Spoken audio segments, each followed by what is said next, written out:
আসসালামু আলাইকুম ওয়া রাহমাতুল্লাহি ওয়া বারাকাতুহু। আউযু বিল্লাহি মিনাশ শাইতানির রাজীম। বিসমিল্লাহির রহমানির রহিম। ওয়াবাশশিরিল লাযীনা আমানু ওয়া আমিলুস সলিহাতি আন্না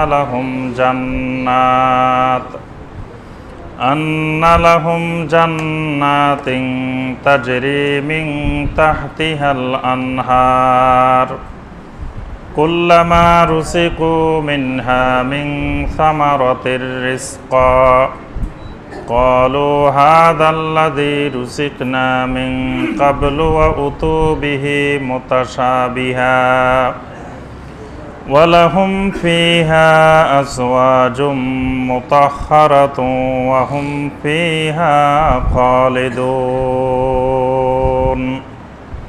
اللهم صل على محمد وعلى آل محمد كما صليت على إبراهيم وعلى آل إبراهيم إنك حميد مجيد اللهم بارك على محمد وعلى آل محمد كما باركت على إبراهيم وعلى آل إبراهيم إنك حميد مجيد। সম্মানিত ওলামায়ে কেরাম, দূরের এবং কাছের দ্বীনী ভাই ও বোনেরা, আল্লাহ সুবহানাহু ওয়া তাআলার দরবারে কোটি কোটি শুকরিয়া যে আল্লাহ রাব্বুল আলামিন আমাদেরকে দীর্ঘ এক সপ্তাহ পরে শুক্রবার সলাতুল মাগরিবের পর আল্লাহ রাব্বুল আলামিনের নাজিলকৃত কোরআনে কারীম থেকে কয়েকটি আয়াতে কারিমার সংক্ষিপ্তভাবে তাফসীর করার এবং শোনার তৌফিক দিয়েছেন। সেই রাব্বুল আলামিনের শুকর আদায় করি, সকলে বলি আলহামদুলিল্লাহ। যে সূরা থেকে আমাদের ধারাবাহিক কোরআনুল কারীমের তাফসীর চলতেছিল সেই সূরাটির নাম হলো সূরা আল বাকারা। সূরা আল বাকারার ২৪ নম্বর আয়াতে কারিমা পর্যন্ত আমরা গত তাফসীরে আলোচনা করেছি। আজকে সূরা আল বাকারার ২৫ নম্বর আয়াতে কারিমা থেকে আমাদের তাফসীর হবে ইনশাআল্লাহ। সূরা আল বাকারা কোরআনে কারিমের সবচেয়ে বড় সূরা। এই সূরার মধ্যে আল্লাহ সুবহানাহু ওয়া তাআলা অনেকগুলো বিষয় আলোচনা করেছেন। আল্লাহ রাব্বুল আলামিন এখানে তাওহীদের বিষয়ে আলোচনা করেছেন, রিসালাতের বিষয়ে আলোচনা করেছেন, আখিরাতের বিষয়ে আলোচনা করেছেন, অনেকগুলো শরঈ হুকুম আহকাম বিধিবিধানের আলোচনা এই সূরার মধ্যে আল্লাহ পাক করেছেন। আর এই সূরাটি মাদানী সূরা হওয়ার কারণে এখানে আল্লাহ পাক শরীয়তের অনেকগুলো গুরুত্বপূর্ণ বিষয়ে শরঈ হুকুম আহকাম সংক্রান্ত অনেকগুলো বিষয় আল্লাহ পাক এই সূরার মধ্যে তুলে ধরেছেন। আমরা ২৩ এবং ২৪ নম্বর আয়াতে কারিমায় আমরা দেখেছি আল্লাহ সুবহানাহু ওয়া তাআলা কোরআনে কারীমকে মুজিজ অর্থাৎ দুনিয়াবাসীর সামনে চ্যালেঞ্জ দিয়ে আল্লাহ পাক কিয়ামত পর্যন্ত এই চ্যালেঞ্জের ঘোষণা দিয়ে রেখেছেন। সুবহানাল্লাহ। আল্লাহ পাক বলছেন, যদি তোমাদের কোরআনের মধ্যে যদি কোনো সন্দেহ থাকে ফাতু বিসূরাতিম মিন মিসলিহি, তাহলে তোমরা কোরআনে কারীমের সূরার মতো আরেকটি সূরা তৈরি করে নিয়ে আসো। এরপর আল্লাহ পাক বলছেন ফা ইল্লাম তাফআলু ওয়ালান তাফআলু। আল্লাহ পাক নিশ্চিত করে দিলেন ওয়ালান তাফআলু। লাম যখন আসে আরবি ব্যাকরণের নিয়ম অনুযায়ী তখন এটা ভবিষ্যৎ বোঝানোর জন্য নির্দিষ্ট হয়ে যায়। অর্থাৎ আল্লাহ পাক বলছেন ওয়ালান তাফআলু, কিয়ামত পর্যন্ত কখনো তোমাদের পক্ষে সম্ভব নয়। সুবহানাল্লাহ। এরপর আল্লাহ পাক মুমিনদেরকে জাহান্নাম সম্পর্কে, নার সম্পর্কে সতর্ক করে দিলেন যে জাহান্নামের জ্বালানি হবে আগুন, মানুষ আর পাথর, এই দুইটি হবে জাহান্নামের জ্বালানি। এখন মুমিনদের অন্তরে ভয়ের সৃষ্টি হয়ে গেল। জাহান্নামের কথা শুনলে ভয় আসে না? আপনাদের আসে? জাহান্নামের আগুন সম্পর্কে যদি ভয় আসে, জাহান্নামের আযাব সম্পর্কে যদি ভয় আসে, তাহলে বুঝতে হবে ভিতরে ঈমান কিছু আছে। জাহান্নামের শাস্তি বেশি নাকি এই শীতকালে শীত বেশি? জাহান্নামের শাস্তির ভয় যদি থাকে, তো শীতকালে আমরা সকালবেলায় উঠতে পারি না কেন? যদি আমার ভিতরে জাহান্নামের ভয় থাকতো, তাহলে তো ফজরের আজান দিলে ঘুমিয়ে থাকার কথা না। জাহান্নামের আগুনের ভয় নাই বলেই আমরা ওই সময় ঘুমিয়ে থাকি। আমাদের কাছে দুনিয়ার এই সামান্য সময়ের আরামটা অনেক বেশি প্রিয় মনে হয়। যদি জাহান্নামের ভয়, আযাবুন নারের ভয় যদি থাকতো, তাহলে শীত না, যদি মসজিদ আর আমার বাড়ির মাঝখানে যদি প্রচণ্ড কোনো বাধা, যদি আগুনও জ্বালিয়ে রাখা হতো, তো আগুনের উপর দিয়ে লাফ দিয়ে মসজিদে চলে আসতাম। সুবহানাল্লাহ। এই জন্য নবী সাল্লাল্লাহু আলাইহি ওয়াসাল্লাম বলছেন যে মসজিদে জামাতে সালাত আদায় করার কি ফজিলত, এটা যদি বান্দা জানতো, তাহলে আমার উম্মতরা হামাগুড়ি দিয়ে হলেও বাড়ি থেকে চলে আসতো। সুবহানাল্লাহ। তাহলে ওই ঈমান এখনো ঢুকে নাই। জাহান্নামের আযাবের ভয়, আযাবুল কবর, আযাবুন নার, এই ভয় এখনো আমাদের অন্তরে ঢুকে নাই। এরপরে আল্লাহ সুবহানাহু ওয়া তাআলা কোরআনে কারিমে একটা বিষয় লক্ষ্য করবেন। কোরআনে কারিমের শুরু থেকে শেষ পর্যন্ত আল্লাহ সুবহানাহু ওয়া তাআলা যেখানে একটু ভয় দেখাবেন, সাথে সাথে আল্লাহ পাক সেখানে আশার বাণীও শোনাবেন। ভয়ের সাথে সাথে আশা আছে। এই জন্য ঈমানের নাম হলো আল ঈমান বাইনাল খাউফি ওয়ার রাজা। ভয় এবং আশা, এই দুইয়ের মাঝামাঝির নাম ঈমান। ঈমান, আল্লাহ সুবহানাহু ওয়া তাআলার প্রতি ভয়ও থাকতে হবে, আশাও থাকতে হবে। যদি আপনি শুধু ভয় করতে থাকেন, তো ভয় করতে করতে একসময় আপনার মানসিক রোগ হয়ে আপনি এমনি অসুস্থ হয়ে যাবেন, যদি শুধু ভয় করতে থাকেন।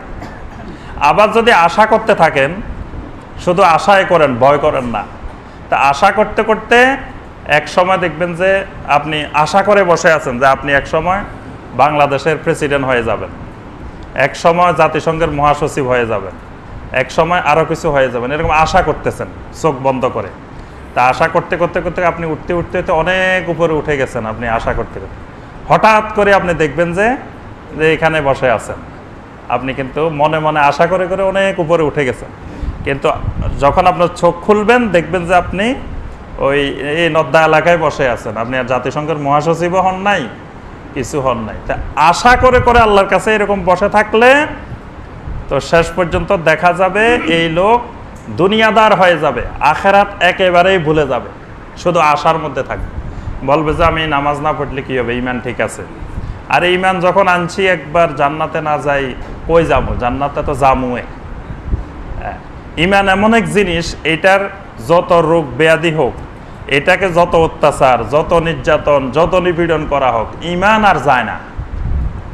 মানে আমাদের ধারণা হইল এরকম যে ঈমান যখন একবার আমার বাড়িতে আসছে, তো এই ঈমানকে যদি আমি হাজারো অত্যাচার, নির্যাতন, জুলুম, অসুস্থতা সব করি, তারপরেও ঈমান আর আমার থেকে যাবে না। মনে হয় যে ঈমান এরকম এক জিনিস যে ঈমান যখন আছে, বাস জান্নাতে তো যাওয়া হবে। তাহলে ঈমান হলো বাইনার রাজা ওয়াল খাউফ, ভয় এবং আশা দুটাই থাকতে হবে। আল্লাহ সুবহানাহু ওয়া তাআলা কোরআনে কারিমের যে আয়াতগুলোতে ভয়ের কথা বলছেন, আযাবুন নারের, আযাবুল কবরের, আযাবুল আখিরাতের, এই আয়াতগুলো তেলাওয়াত করে করে ভয়ে চোখের পানি আসতে হবে। এই জন্য দেখবেন মসজিদে হারামে, মসজিদে নববীতে যখন এই জাহান্নামের আযাবের আয়াতে কারিমাগুলো তেলাওয়াত হয়, তখন ইমাম সাহেবও কান্দে, মুসল্লিরাও কান্দে।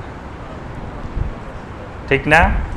যে তেলাওয়াত যারা শুনছেন দেখবেন, লক্ষ্য করবেন যে বিশেষ করে মসজিদে হারামের এখন প্রধান ইমামের নাম কি?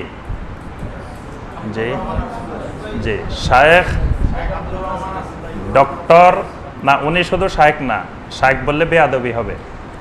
উনি হলেন ফাদিলাতুশ শায়েখ, মানে শায়েখদের মধ্যে আবার বাগ আছে। ফাদিলাতুশ শায়েখ একটা হলো ফাদিলাতুশ শায়েখ, একটা হলো সামাহাতুশ শায়েখ, এরকম বাগ আছে। তো উনি হলেন ফাদিলাতুশ শায়েখ। ফাদিলাতুশ শায়েখ মানে উনি বিচারপতি, ডেপুটি চিফ জাস্টিস, উপপ্রধান বিচারপতি উনি সৌদি আরবের। উনি আবার মসজিদে হারামের প্রধান ইমাম। তো তার নাম হলো ফাদিলাতুশ শায়েখ ডক্টর আব্দুর রহমান আস-সুদাইস হাফেজাহুল্লাহ। তিনি মাসে একবার অথবা কোনো মাসে 2 বার, হজে গেলে ওনাকে একবারে পাবেন, একবারের বেশি কেউ 2 বার সহজে পায় না। মানে আপনি যে 30-40 দিন থাকবেন এর মধ্যে হয়তো একবার পাবেন সিরিয়ালে। তো সলাতুল মাগরিব বিশেষ করে উনি যখন আসেন মক্কাতে তখন সলাতুল মাগরিব পড়ান, 2-3 দিন একাধারে সলাতুল মাগরিব। আর ওই জুমা, একটা জুমাকে কেন্দ্র করে আসেন, ওই জুমা পড়াবেন, আর এর সাথে 2-3 দিন মাগরিবে পাওয়া যাবে। মাগরিবে তিনি এই আযাবুন নার, আযাবুল আখিরা, আযাবুল কবর এই সংক্রান্ত আয়াতে কারিমাগুলো তেলাওয়াত করেন। ওনার তেলাওয়াতের সুরটাই হলো এমনি কান্নার সুর। এই সুরটা ছিল সিদ্দিক আকবর রাদিয়াল্লাহু তাআলা আনহু, সুবহানাল্লাহ। আবু বকর রাদিয়াল্লাহু তাআলা আনহুর কোরআন তেলাওয়াতের সিস্টেম ছিল, তিনি কোরআন তেলাওয়াত করতেন আর কাঁদতে কাঁদতে বুক ভাসিয়ে দিতেন। এজন্য আবু বকর রাদিয়াল্লাহু তাআলা আনহু সালাতে দাঁড়াইলে অনর্গল তার চোখ দিয়ে পানি ঝরত।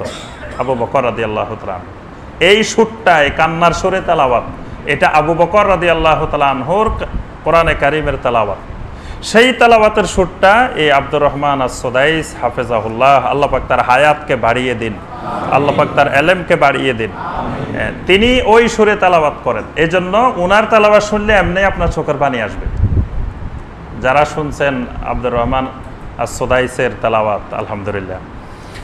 তো আমি যেটা বলতেছিলাম সেটি হলো যে এরকম আযাবুন নার, আযাবুল কবর এই সংক্রান্ত আয়াতে কারিমাগুলো তেলাওয়াত করে ভিতরে এই আখেরাতের ভয়, কবরের ভয়, জাহান্নামের ভয় এটা থাকতে হবে। আবার জান্নাতের আয়াতগুলো তেলাওয়াত করে করে জান্নাতের আশাও করতে হবে, শুধু ভয়ের মধ্যে থাকা যাবে না। কারণ আল্লাহ পাক বলছেন, ইয়া ইবাদিয়াল্লাযীনা আসরাফু, হে আমার বান্দারা যারা অনেক সীমা লঙ্ঘন করে ফেলেছো, লা তাকনাতু মির রাহমাতিল্লাহ, লা তাকনাতু মির রাহমাতিল্লাহ, আল্লাহর রহমত থেকে তোমরা নিরাশ হইও না। সুতরাং নিরাশ হওয়া যাবে না, আশাও করতে হবে। এই জন্য আল্লাহ পাক নবী সাল্লাল্লাহু আলাইহি ওয়াসাল্লামকে বাশির এবং নাজির দুইটা বানিয়ে পাঠিয়েছেন, একটা হলো বাশির আর একটা হলো নাজির। ইয়া আইয়ুহান নাবিয়্যু ইন্না আরসালনাকা শাহিদান ওয়া মুবাশশিরান ওয়া নাযীরা ওয়া দাঈয়ান ইলাল্লাহি বিইজনিহি ওয়া সিরাজাম মুনীরা। আল্লাহ পাক নবীকে লক্ষ্য করে বলতেছেন, ইয়া আইয়ুহান নাবিয়্যু, হে আমার নবী, ইন্না আরসালনাকা শাহিদান ওয়া মুবাশশিরান ওয়া নাযীরা, আমি আপনাকে মুবাশশির বানিয়েছি, নাজির বানিয়েছি, শাহেদ বানিয়েছি। এখানে মুবাশশির এবং নাজির দুইটা একসাথে বলা হয়েছে। মুবাশশির মানে সুসংবাদদাতা, আর নাজির মানে ভীতি প্রদর্শনকারী। তাহলে নবী সাল্লাল্লাহু আলাইহি ওয়াসাল্লাম দুনিয়ার মানুষকে ভীতিও দেখাতেন আবার সুসংবাদও দিতেন। এই জন্য আল্লাহ পাকেরও এই বৈশিষ্ট্য, এটা সুন্নাতুল্লাহ। আল্লাহ পাক কোরআনে কারিমে যেখানে ভীতি প্রদর্শন করেছেন পাশাপাশি সুসংবাদও দিয়েছেন। এখানে আল্লাহ পাক জাহান্নামের প্রথম ভীতি প্রদর্শন করলেন, এরপরের 25 নম্বর আয়াতে আল্লাহ পাক জান্নাতের সুসংবাদ দিচ্ছেন। ওয়াবাশশিরিল্লাযীনা আমানু ওয়া আমিলুস সালিহাত, ওয়াবাশশির, হে রাসূল আপনি সুসংবাদ দিয়ে দিন। কাদেরকে সুসংবাদটা দিবেন? আল্লাযীনা আমানু ওয়া আমিলুস সালিহাত, যারা ঈমান এনেছে এবং কবুল হওয়ার যোগ্য আমল করেছে। একটা হলো আল্লাযীনা আমানু, যারা ঈমান এনেছে, আর দ্বিতীয় শর্ত হলো ওয়া আমিলুস সালিহাত, আমলে সালেহ করেছে। আমলে সালেহ কোনগুলা? সালেহ মানে হলো যোগ্যতা সম্পন্ন আমল, মানে যেই আমলগুলো কবুল হওয়ার যোগ্য, তা আমল আবার কবুল হওয়ার যোগ্য অযোগ্য কেমনে হয়? আমরা তো মনে করি নামাজ যখন পড়তেছি কবুল না করি আল্লাহ যাবেন কই, মানে আমার থেকে আল্লাহর বেশি ঠেকা, যে মসজিদে আসছি এটাই তো কত না, আবার আল্লাহ কবুল না করি যাবেন কই। এই জন্য দেখা যায় যে মসজিদে নামাজের বিচিত্র রঙের নামাজ, বিচিত্র রঙের রুকু, বিচিত্র রকমের সাজদা। কেউ কেউ সাজদা দে এই এমনি হাত দুটা বিছাই রাখে, কেউ কেউ সাজদা দে নাকেরে তুলি রাখে, কেউ কেউ বিভিন্ন রকমের মানে সাজদা, বিভিন্ন রকমের রুকু, বিভিন্ন রকমের কিয়াম, বিভিন্ন রকমের কুউদ, মানে নিজের ইচ্ছা মতো মসজিদে সালাত আদায় করা হয় নিজের ইচ্ছা মতো। বলে যে আল্লাহরে ডাকলেই হয়, একমতে ডাকলেই হয়। কিছু কিছু মুরব্বী আছে, এদেরকে যদি বলেন যে আপনি যে রুকু করছেন রুকু তো হয় নাই, আরে বাবা এত কথা বলিও না, আল্লাহরে একরকম ডাকলেই হয়, মানে আল্লাহরে খালি আপনি যেমনি ইচ্ছা নিজের ইচ্ছা মতো ডাকলেই হয়, নিজের ইচ্ছা মতো ডাকলে হবে না। এই আমলটা সলেহাত হইতে হবে, সলেহাত। সলেহাত মানে কবুল হওয়ার যোগ্য আমল হইতে হবে। কবুল হওয়ার যোগ্য হইতে হলে কি করতে হবে? 1 নম্বরে ইখলাস থাকতে হবে, মানে এই ইখলাসটা আবার বাইরে দিয়ে দেখা যাবে না, এটা ভিতরে থাকবে। এটা কিরকম? যে এই ইবাদতটি শুধুমাত্র আল্লাহর জন্য, এর বাইরে দ্বিতীয় আরেকটি উদ্দেশ্য থাকা যাবে না। থাকলে বাস আল্লাহ পাক কবে যে আরেকটা আমার সাথে যেটা আরেকটা উদ্দেশ্য আছে সেটাই তোমার পূর্ণ হবে, আমারটা আর হবে না, শেষ। এই ইবাদত আর কবুল হওয়ার যোগ্য হবে না। দ্বিতীয় যে যোগ্যতাটি থাকতে হবে সেটি হলো ইত্তেবাউস সুন্নাহ। সেই সালাতটি, সেই যাকাতটি, সেই হজটি, সেই সিয়ামটি, সেই সাদাকাটি, সকল ইবাদত আল্লাহ রাসূল সাল্লাল্লাহু আলাইহি সাল্লামের যেরকম ছিল হুবহু ওই রকম হইতে হবে, বাস। এই ওই রকম না হইলে ওই আমলটা আমল সালেহ হবে না।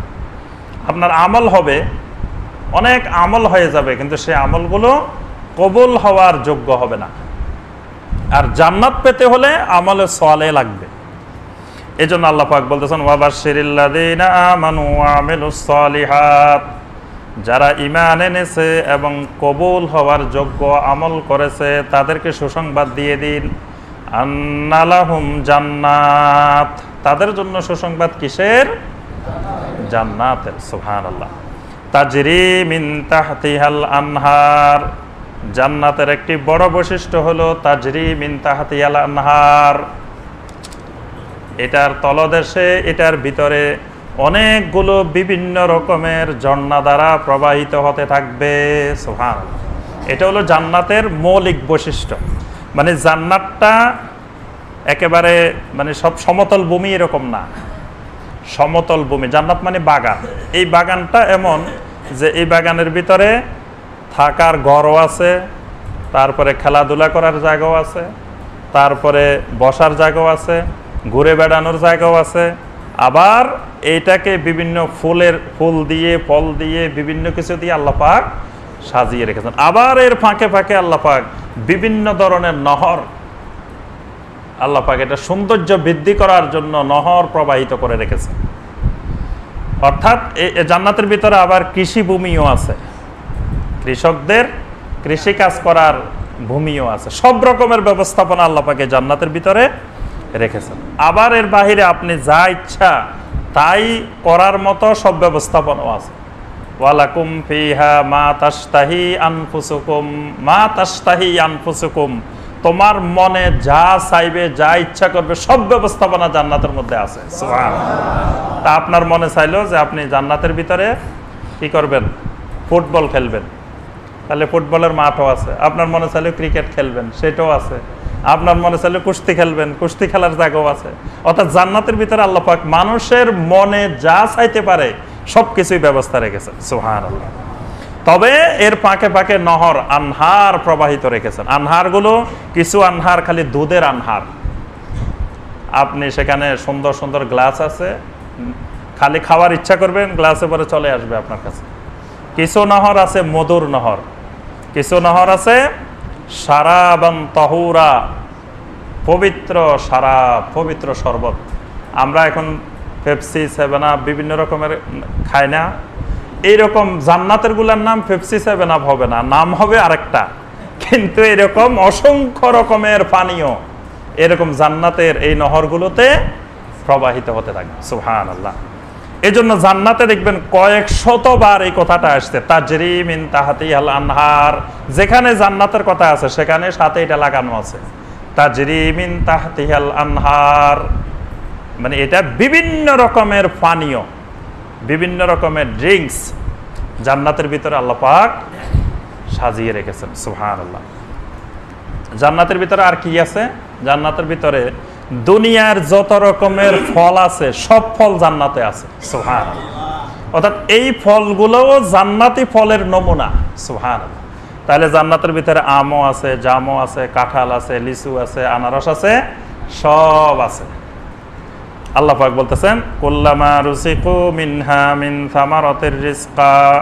ওই জান্নাতবাসীদেরকে যখন রিজিক হিসাবে জান্নাতের ফলগুলো দেওয়া হবে, ক্বালু হাদাল্লাযী রুজিকনা মিন ক্বাবলু। তারা বলবে এই ফল তো জীবনে অনেক খেয়েছি। আরে আম খাইতে খাইতে এখন জান্নাতেও আসি দেখি আম। কত আম খাইছি, রাজশাহীর আম খাইছি, দিনাজপুরের আম খাইছি, কত দেশের খাইলাম, আবার জান্নাতেও দেখি আম। ওয়া উতুবিহি মুতাশাবিহা। আল্লাহ পাক বলতেছেন এই ফলগুলো একেবারে দুনিয়ার ফলের মতোই দেখা যাবে, কিন্তু দুনিয়ার ফলটা এক গাছে যদি 1000 ফল ধরে তো 1000 ফলের স্বাদেই একরকম। আবার এটার প্রথম থেকে শেষ পর্যন্ত পুরা ফলটার স্বাদে একরকম, কিন্তু জান্নাতের ফলের স্বাদ এরকম হবে না। প্রথম কামড় দিবেন একরকম, দ্বিতীয় কামড় দিবেন আরেক রকম, তৃতীয় কামড় দিবেন আরেক রকম। আর এই মুখটা এরকম ছোট্ট মুখ থাকবে না জান্নাতে। জান্নাতের মুখ তো থাকবে বড়। এক কামড়ে ধরেন আম 50টা ঢুকে যাবে। দুনিয়ার আম 50টা এক টানে চলে যাবে মুখে। আবার খেয়ে আপনি কয়েকটা, এরপরে খালি একটা ঢেকুর দিবেন, বাস ঢেকুরের সাথে সাথে হজম হয়ে গেছে। টয়লেটেও যাওয়া লাগবে না, প্রস্রাবখানা দৌড়ানো লাগবে না, টয়লেটে দৌড়ানো লাগবে না, বাস খাইবেন আর খালি ঢেকুর দিবেন, বাস। আল্লাহ সুবহানাহু ওয়া তাআলা এইভাবে ব্যবস্থা করে রেখেছেন। তাহলে 1 নম্বরে আছে জান্নাতের নহর, 2 নম্বরে আছে ফল ফলাদি, 3 নম্বরে আছে আরো জিনিস, ওয়ালাহুম ফিহা আজওয়াজুম মুতাহহারা। আজওয়াজুম মুতাহহারা আছে। আজওয়াজুম মুতাহহারা কি? দুনিয়ার মানুষ যেটা নিয়ে সবচেয়ে বেশি পাগল হয়ে যায়, হ্যাঁ, আজওয়াজুম মুতাহহারা, পবিত্র স্ত্রীগণ, পবিত্র স্বামীগণ। আজওয়াজ স্বামীও স্ত্রীও দুটাই বোঝায়। মানে নারীদের জন্য, জান্নাতি নারীদের জন্য পবিত্র স্বামী, আর জান্নাতি স্বামীদের জন্য পবিত্র স্ত্রী। এখানে আল্লাহ পাক পবিত্র লাগাইলেন কেন? তাহলে দুনিয়া যেগুলো আছে এগুলো কি অপবিত্র নাকি? জি, দুনিয়ার স্ত্রীরা কি অপবিত্র? অপবিত্রই। এই জন্য আল্লাহ পাক বলছেন ওয়ালাহুম ফিহা আজওয়াজুম মুতাহহারা। জান্নাতের নারীরা হবে পবিত্র নারী। আব্দুল্লাহ ইবনে আব্বাস রাদিয়াল্লাহু তাআলা আনহু ব্যাখ্যা করছেন যে মুতাহহারা মানে কি? মুতাহহারা মানে হলো মুতাহহারাতুন মিনাল কাজরে ওয়াল হাইজে ওয়াল বাউলে ওয়াল গায়েতে ওয়াল বেজাকে ওয়া গায়রিহা। আব্দুল্লাহ ইবনে আব্বাস বলছেন যে জান্নাতের যে স্ত্রী, এই স্ত্রী মিনাল কাজরে, যত প্রকারের অপবিত্রতা আছে সকল প্রকার অপবিত্রতা থেকে পবিত্র। মিনাল হাইজে, মিনাল বাউলে মানে প্রস্রাব থেকে, পায়খানা থেকে, থুতু ফেলানো থেকে, তারপর আরো যত রকমের অপবিত্রতা হইতে পারে সমস্ত অপবিত্রতা থেকে তারা মুতাহহারা। সুবহানাল্লাহ। দুনিয়া থেকে এরকম নারী আছে? প্রস্রাব পায়খানা হয় না এরকম স্ত্রী আছে? এরকম স্ত্রী থাকলে তো মারাই যাবে।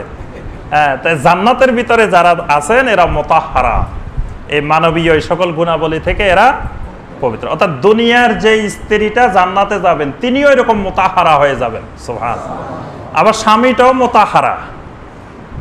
স্বামীরও কিন্তু জান্নাতে প্রস্রাব নাই, পায়খানা নাই, থুতু নাই, কপ নাই, গাম নাই, গন্ধ নাই, কিছু নাই। মুতাহহারা। জান্নাতের ভিতরে পুরা জান্নাতের পরিবেশটাই হলো মুতাহহারা। মুতাহহারাতুন মিনাল কাজরে, সকল প্রকার নাফাকি থেকে, অপবিত্রতা থেকে জান্নাত পবিত্র। সুবহানাল্লাহ। এরপর আল্লাহ পাক বলতেছেন জান্নাতের আরেকটি বৈশিষ্ট্য হলো ওয়াহুম ফিহা খালিদুন, এই জান্নাতের ভিতরে একবার ঢুকলে আর কোনোদিন জান্নাত থেকে বের করা হবে না। সুবহানাল্লাহ। একবার জান্নাতের ভিতরে ঢুকে আপনি এই সমস্ত নিয়ামত দেখে কিছুদিন পরে যদি আবার বের করে দেওয়া হয় তাহলে তো অবস্থা খারাপ। যে লোক জীবনে এই নিয়ামত দেখেন নাই তিনি তার যত না আফসোস হবে, যিনি একবার দেখে বের হয়ে যাবেন তার আফসোসটা তার থেকে আরো বেশি, কারণ তিনি জান্নাতের স্বাদ তিনি একবার উপভোগ করেছেন। এই জন্য আল্লাহ পাক বলতেছেন ওয়াহুম ফিহা খালিদুন, এই জান্নাতের ভিতরে একবার প্রবেশ করলে খালিদুন একেবারে স্থায়ীভাবে বসবাস করে। এই জান্নাত এবং জাহান্নামের বর্ণনা করে আল্লাহ পাক এরপরে 26 নম্বর আয়াতে কারিমা আরেকটি বিষয় আল্লাহ পাক নিয়ে এসেছেন। সেই বিষয়টি হলো আল্লাহ সুবহানাহু ওয়া তাআলা এর আগে যে আয়াতগুলো নাজিল করেছেন এগুলোর মধ্যে আল্লাহ পাক বিভিন্ন জায়গায় বিভিন্ন মাসাল, বিভিন্ন দৃষ্টান্ত আল্লাহ পাক উপস্থাপন করেছেন। এই দৃষ্টান্তগুলো আল্লাহ পাক দেন মানুষ যেগুলোতে বুঝে, মানে মানুষ যেগুলো সহজেই বুঝতে পারে, এরকম মশা মাছি, মানুষের সামনে যে জিনিসগুলো দেখা যায় ওই জিনিসগুলো দিয়ে আল্লাহ পাক দৃষ্টান্ত দেন। কিন্তু কুফার মুশরিকেরা তখন মুনাফিকরা বলা বলি শুরু করলো যে আল্লাহ পাক এত বিশাল, তা আল্লাহ সুবহানাহু ওয়া তাআলা দৃষ্টান্তও দিবেন বিশাল বিশাল। আল্লাহ সুবহানাহু ওয়া তাআলা এত বিশাল কিন্তু দৃষ্টান্তগুলা দেন মশা দিয়ে, মাছি দিয়ে, ছোট ছোট জিনিস দিয়ে, তো এগুলা তো আল্লাহর কথা, এটা বিশ্বাস হচ্ছে না। আল্লাহ যেহেতু মহান তা আল্লাহর দৃষ্টান্ত তো হবে বড় বড়, তা আল্লাহ পাক এত ছোট ছোট দৃষ্টান্ত দেন কেন? তা আল্লাহ সুবহানাহু ওয়া তাআলা এটা জবাব দিচ্ছেন, ইন্নাল্লাহা লা ইস্তাহি আন ইয়াদরিবা মাসালাম মা বাউদাতান ফামা ফাওকাহা। আল্লাহ সুবহানাহু ওয়া তাআলা মশা বা মশার চেয়ে আরো ক্ষুদ্র কোনো প্রাণী দিয়ে আল্লাহ পাক দৃষ্টান্ত উপস্থাপন করতে তোমাদের কাছে লজ্জাবোধ করেন না। কেন লজ্জাবোধ করেন না? তোমরা বুঝবা হলো মশার দৃষ্টান্ত দিলে, যে মানুষ জীবনে মশা ছাড়া যে জিনিস দেখো নাই সেই জিনিস দিয়ে যদি দৃষ্টান্ত দেওয়া হয় তাহলে তো সেটা তোমাদের পক্ষে বোঝা সম্ভব না। এই জন্য বান্দা যে জিনিসগুলো দিয়ে সহজে বুঝবে আল্লাহ পাক সেই জিনিসগুলো দিয়েই বান্দাকে আল্লাহ পাক দৃষ্টান্ত দেন।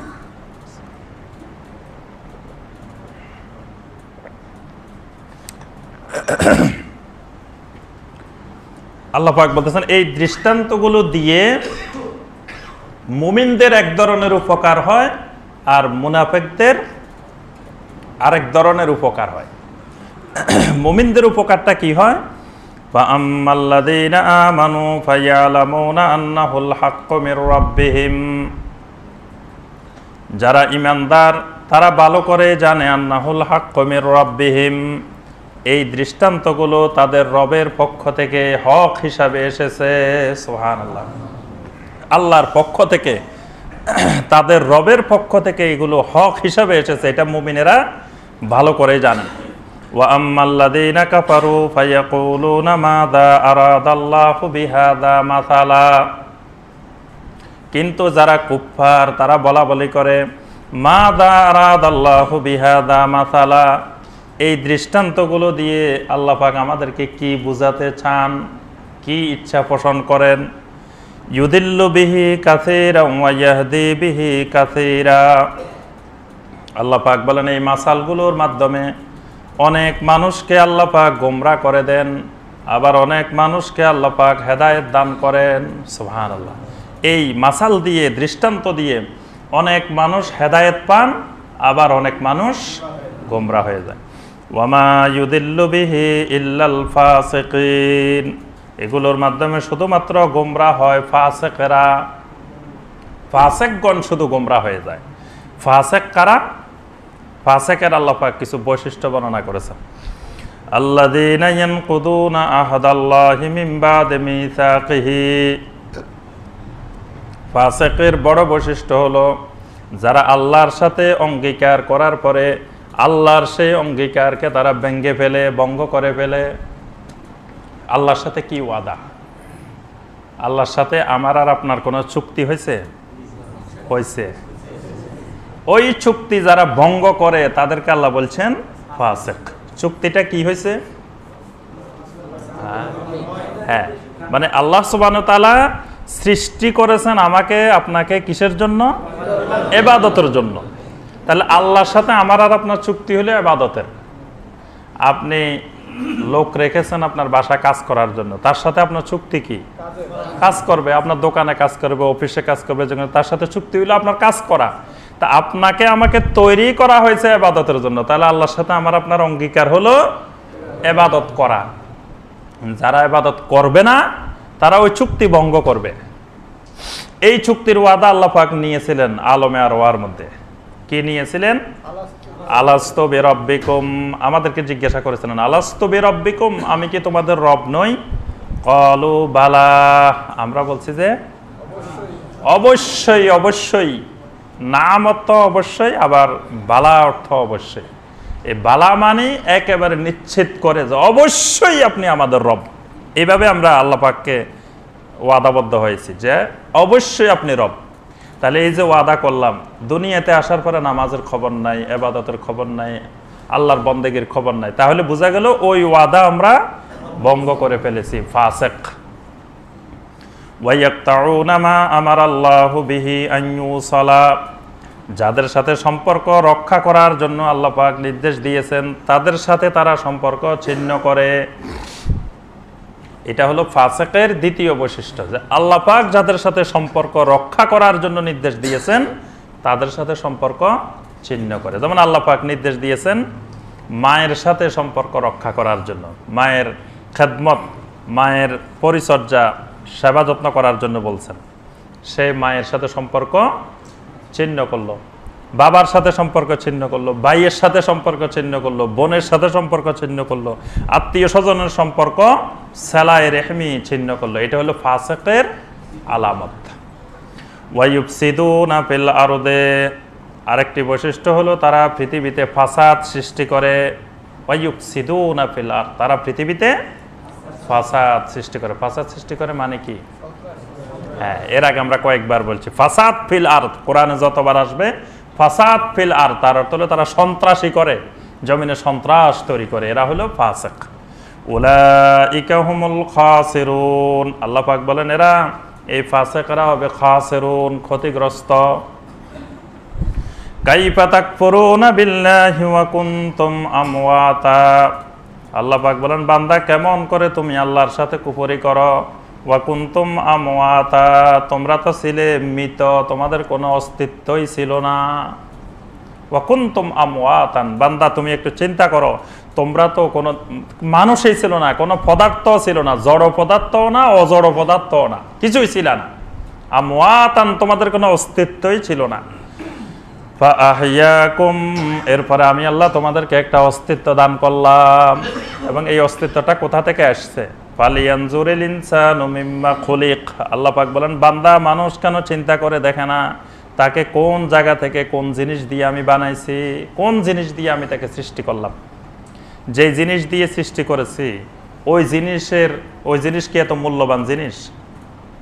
ওই জিনিস কি পবিত্র জিনিস? তো যেই জিনিস থেকে তাকে সৃষ্টি করলাম, তারপরে কিভাবে সেই ব্যক্তি আমার ইবাদত পরিত্যাগ করে আর আমি আল্লাহর সাথে অহংকার করে, কিবির করে। আল্লাহ পাক বলেন ফাআহইয়াকুম, অতঃপর আমি তোমাদেরকে একটা অস্তিত্বের রূপ দান করলাম। সুম্মা ইউমিতুকুম, আবার তোমাদেরকে মৃত্যু দান করলাম। আবার 50 বছর, 60 বছর, 70, 80, 90, 100 বছর পরে আরেকবার মৃত্যু দিলাম। সুম্মা ইউহয়িকুম, আবার সেই মৃত্যুর পরে কিয়ামতের ময়দানে আবার তোমাদেরকে পুনরায় জীবিত করা হবে। সুম্মা ইলাইহি তুরজাউন, আর অবশেষে আল্লাহর দিকে তোমাদেরকে ফিরে যেতে হবে। এখানে আল্লাহ পাক বলতেছেন বান্দা তুমি আখিরাত কিভাবে বিশ্বাস করো না? তোমারই তো অস্তিত্ব ছিল না, তো তোমার অস্তিত্বহীনতা থেকে তোমাকে আমি আল্লাহ এরকম অস্তিত্ব দিলাম, তা আবার যখন তুমি মরে যাবে তারপরে তোমাকে অস্তিত্ব দিতে পারবো না কেন? মানে আখিরাতের প্রমাণটা আল্লাহ পাক এখানে তুলে ধরেছেন। ওয়াল্লাযী খালাকালাকুম মা ফিল আরদি জামিয়া, আল্লাহ পাক শুধু তোমাকে তৈরি করেন নাই, জমিনের মধ্যে যা কিছু আছে, জামিয়া, জামিয়া মানে সব কিছু, সব কিছুই তিনি সৃষ্টি করেছেন। সুম্মাস্তাওয়া ইলাস সামা, জমিনের গুলো সৃষ্টি হওয়ার পরে তিনি মনোনিবেশ করলেন আকাশের দিকে, ঊর্ধ্ব জগতের দিকে। ফাসাওয়াহুন্না সাবা সামাওয়াত, ঊর্ধ্ব জগতের সকল সৃষ্টিকে তিনি 7টি স্তরে সাজিয়েছে। সুবহানাল্লাহ। আমরা 7 আকাশ বলি না? 7 আকাশ বলতে আসলে আকাশ 7টা না, সাবা সামাওয়াত, অর্থাৎ ঊর্ধ্ব জগতের যে সৃষ্টির স্তর, সেই স্তরটা 7টি স্তরে বিভক্ত। এই জন্য আল্লাহ পাক বলছেন, এরপর আল্লাহ পাক আকাশ সমূহকে, ঊর্ধ্ব জগৎকে 7টি স্তরে সাজিয়ে আল্লাহ পাক সৃষ্টি করেছেন। ওয়া হুয়া বিকুল্লি শাইইন আলিম, আল্লাহ পাকের ইলম সকল জিনিসের সাথে মিশে আছে। সুবহানাল্লাহ। তাহলে আল্লাহ মিশে নাই, সব জিনিসের সাথে কি মিশে আছে? আল্লাহর ইলম মিশে আছে। এই কথাটা আল্লাহ পাক বারবার বলছেন কোরআনে কারিমে, ওয়া হুয়া বিকুল্লি শাইইন আলিম, প্রত্যেক জিনিসের সাথে আল্লাহর ইলম মিশ্রিত হয়ে আছে। অর্থাৎ সব জিনিসের মধ্যে আল্লাহর ইলম মিশ্রিত, আল্লাহর ইলম বিদ্যমান, আল্লাহর ইলম সর্বত্র বিদ্যমান। একেবারে সাগরের ভিতরে, মাটির অভ্যন্তরে, আকাশের উপরে, সর্বত্র আল্লাহর ইলমের বাহিরে একটি গাছের পাতাও ঝরে না। ওয়ামা তাসকুতু মিন ওয়ারাকাতিন ইল্লা ইয়ালামুহা, আল্লাহ পাক বলেন একটা গাছের পাতা সেটাও ঝরে পড়ে না যেটার ইলম আল্লাহ পাকের নাই। আয়াতুল কুরসির মধ্যে আল্লাহ পাক বলেন, ওয়ালা ইউহিতুনা বিশাইয়্যিম মিন ইলমিহি ইল্লা বিমা শাআ, ওয়ালা ইউহিতুনা বিশাইয়্যিম মিন ইলমিহি, আল্লাহ পাকের ইলম সকল জিনিসকে পরিবেষ্টন করে আছেন। এরপর আল্লাহ পাক মানুষ সৃষ্টির মূল ইতিহাস তুলে ধরতেছেন, যে আল্লাহ পাক মানুষদেরকে যখন সৃষ্টি করলেন, কিভাবে রব্বুল আলামিন মানুষদেরকে মর্যাদা দিলেন, আর এই বানি আদমকে আল্লাহ পাক কারামত দান করলেন, সেই বিষয়ের ইতিহাস আল্লাহ পাক সুন্দর করে তুলে ধরলেন। ওয়া ইয ক্বালা রাব্বুকা লিল মালাইকাতি ইন্নী জাইলুন ফিল আরদি খলিফা, ওই সময়টির কথা তোমরা স্মরণ করো যখন তোমার রব মালাইকাদেরকে বলেছিলেন, কি বলেছিলেন? ইন্নী জাইলুন ফিল আরদি খলিফা, আমি পৃথিবীতে তৈরি করব খলিফা, খলিফা মানে প্রতিনিধি তৈরি করব। আচ্ছা, এখানে প্রথম কথা হলো যে আল্লাহ সুবহানাহু ওয়া তাআলা ফেরেশতাদের সাথে কেন পরামর্শ করতে গেলেন? আল্লাহ পাক কোনো কাজ করতে গেলে তো ফেরেশতাদের সাথে পরামর্শ করার দরকার হয় না। এই কথা কোরআন আল্লাহ পাক বারবার বলছেন, যে আমি যখন কোনো কিছু করার ইচ্ছা করি কারোর সাথে পরামর্শ করি না। তো মানুষ বানাইবেন আল্লাহ, এটা পরামর্শ করলেন কেন? এটা হলো 1 নম্বর প্রশ্ন। 2 নম্বর প্রশ্ন হলো যে আল্লাহ পাক বলতেছেন খলিফা বানাবেন। খলিফা, খলিফা কাকে বলা হয়? খলিফা হলো খালপন থেকে, খালপন মানে পিছনে, পিছনে খালপন থেকে খলিফা। খলিফা হলো কারো অনুপস্থিতিতে যিনি দায়িত্ব পালন করেন তাকে বলা হয় খলিফা। তা আল্লাহ কি কোথাও অনুপস্থিত আছে? 1 সেকেন্ডের জন্য আল্লাহ ঘুমান যে ওই সময় আল্লাহ ঘুমাই আছে, আল্লাহর অনুপস্থিতিতে এরা দায়িত্ব পালন করবে? তা আল্লাহর আবার খলিফা দরকার কেন? কি বলেন? এবং খলিফা তো শিরক। যদি বলি যে খলিফাতুল্লাহ, আল্লাহর খলিফা, তা আল্লাহর খলিফা, আল্লাহর খলিফা লাগবে কেন আবার? আল্লাহ তো 1 সেকেন্ডের জন্য, 1 মুহূর্তের জন্য অনুপস্থিত নাই, তাহলে আল্লাহর অবর্তমানে দায়িত্ব পালন করবে। তা আল্লাহরে বিদায় করে দিই, আমরা খলিফা বানাই দিলাম। কিন্তু আল্লাহ পাক বলতেছেন খলিফা। এটা আকীদার একটি গুরুত্বপূর্ণ বিষয়, এটা খেয়াল রাখতে হবে। এখানে 2টি প্রশ্ন। আচ্ছা, আরেকটি প্রশ্ন আছে। 3 নম্বর প্রশ্ন হলো, তখন তো আল্লাহ সুবহানাহু ওয়া তাআলার মাখলুক পৃথিবীতে জিনও ছিল, তা আল্লাহ মালাইকাদেরকে বললেন, জিনকে বললেন না কেন? জিনকে বললেন না কেন? জিনেরা বাবারা আমি মানুষ বানাইতে চাচ্ছি, তোমাদের কি মত? জিনদের সাথে পরামর্শ করলেন না কেন? মালাইকার সাথে করলেন কেন? এই 3টি প্রশ্নের আমরা আবার আলোচনা করি। প্রথম বিষয় হলো যে আল্লাহ সুবহানাহু ওয়া তাআলা কেন পরামর্শ করলেন? এখানে আসলে আল্লাহ সুবহানাহু ওয়া তাআলা পরামর্শ করেন নাই। আল্লাহ পাক নিজেই আগে সিদ্ধান্ত নিয়ে রেখেছেন মানুষ বানাবেন, বানানোর পরে ওই সিদ্ধান্তের কথাটা মালাইকাদেরকে জানাচ্ছেন। আরেকটা বিষয় খেয়াল রাখবেন, আরবি ভাষায় যখন ওয়া ইজ আসবে, ওয়া ইজ কলা, ওয়া ইজ মানে ওয়া ইজ কলা, ওয়া ইজের মাঝখানে অনেকগুলা কথা লুকায়িত থাকে। এই কথাগুলো আরবি ভাষায় বলা হয় না, মানে এর ভিতরে অনেকগুলা জিনিস লুকায়িত আছে। ওই লুকায়িত জিনিসের ফলাফল হইল পরের কথা। এখন এখানে লুকায়িত আছে কি জিনিস? লুকায়িত আছে যে জিনদেরকে আল্লাহ সুবহানাহু ওয়া তাআলা পৃথিবীতে প্রথম তৈরি করেন। জিনদেরকে আল্লাহ কিসের জন্য তৈরি করেছেন? লিয়াবুদুন, ইবাদতের জন্য। কিন্তু এই শয়তানগুলো আল্লাহর ইবাদত না করে আল্লাহর নাফরমানি শুরু করছে। তা আল্লাহ সুবহানাহু ওয়া তাআলা ইচ্ছা করলেন এগুলাকে পৃথিবীর থেকে, পৃথিবীর কারামত, পৃথিবীর যে সম্মাননা সেটা আল্লাহ তুলে নেবেন। তুলে নিয়ে এদেরকে পৃথিবীতে ওই আরেকটা জাতি, কারামতওয়ালা জাতি তৈরি করে তাদের অধীনস্থ করে দিবেন। এখন ফেরেশতাদেরকে বললেন যে পৃথিবীতে গিয়ে এগুলারে ভালো করে একটা দোলায় দাও জিনদেরকে। এখন ফেরেশতারা আশ্চর্য হয়ে গেলেন যে জিনদেরকে দোলায় দিলে তা আল্লাহর ইবাদত করবো কে পৃথিবীতে? তা আল্লাহ পাক এর জন্য ফেরেশতাদেরকে জানাই দিলেন, শুনো, এই জিনদেরকে ভালো করে দোলায় দিয়ে দাও, এরপরে আমি আরেকটা জাতি এখানে তৈরি করব। বুঝতে পারছেন? এটা ফেরেশতাদেরকে পরামর্শ না, ফেরেশতাদের অর্ডার। ওই যে কথাটা এখানে ভিতরে লুকায়িত আছে। এই জন্য আল্লাহ পাক ফেরেশতাদের মনে তখন প্রশ্ন জাগছে যে জিনদেরকে মারি, আমরা এরকম করে জিনদের উপরে ভয়াবহ এক তুফান চলছে, কিন্তু মানুষ আসার আগে বিশাল এক আযাব জিনদেরকে দেওয়া হয়েছে। একেবারে এমন দোলায় দিচ্ছেন আল্লাহ পাক যে জমিন থেকে তাদেরকে বিতাড়িত করছেন। এই জিন জাতিকে তারা আল্লাহর জমিনকে রক্তপাতের মাধ্যমে, এই যে ইয়াসফিকুদ দিমা যে বলছেন যে তারা পৃথিবীতে সন্ত্রাস, রক্তপাত, মারামারি, কাটাকাটি এমন ব্যাপক আকারে করছে, আল্লাহর পৃথিবীকে বসবাসের অনুপযোগী করে ফেলেছে।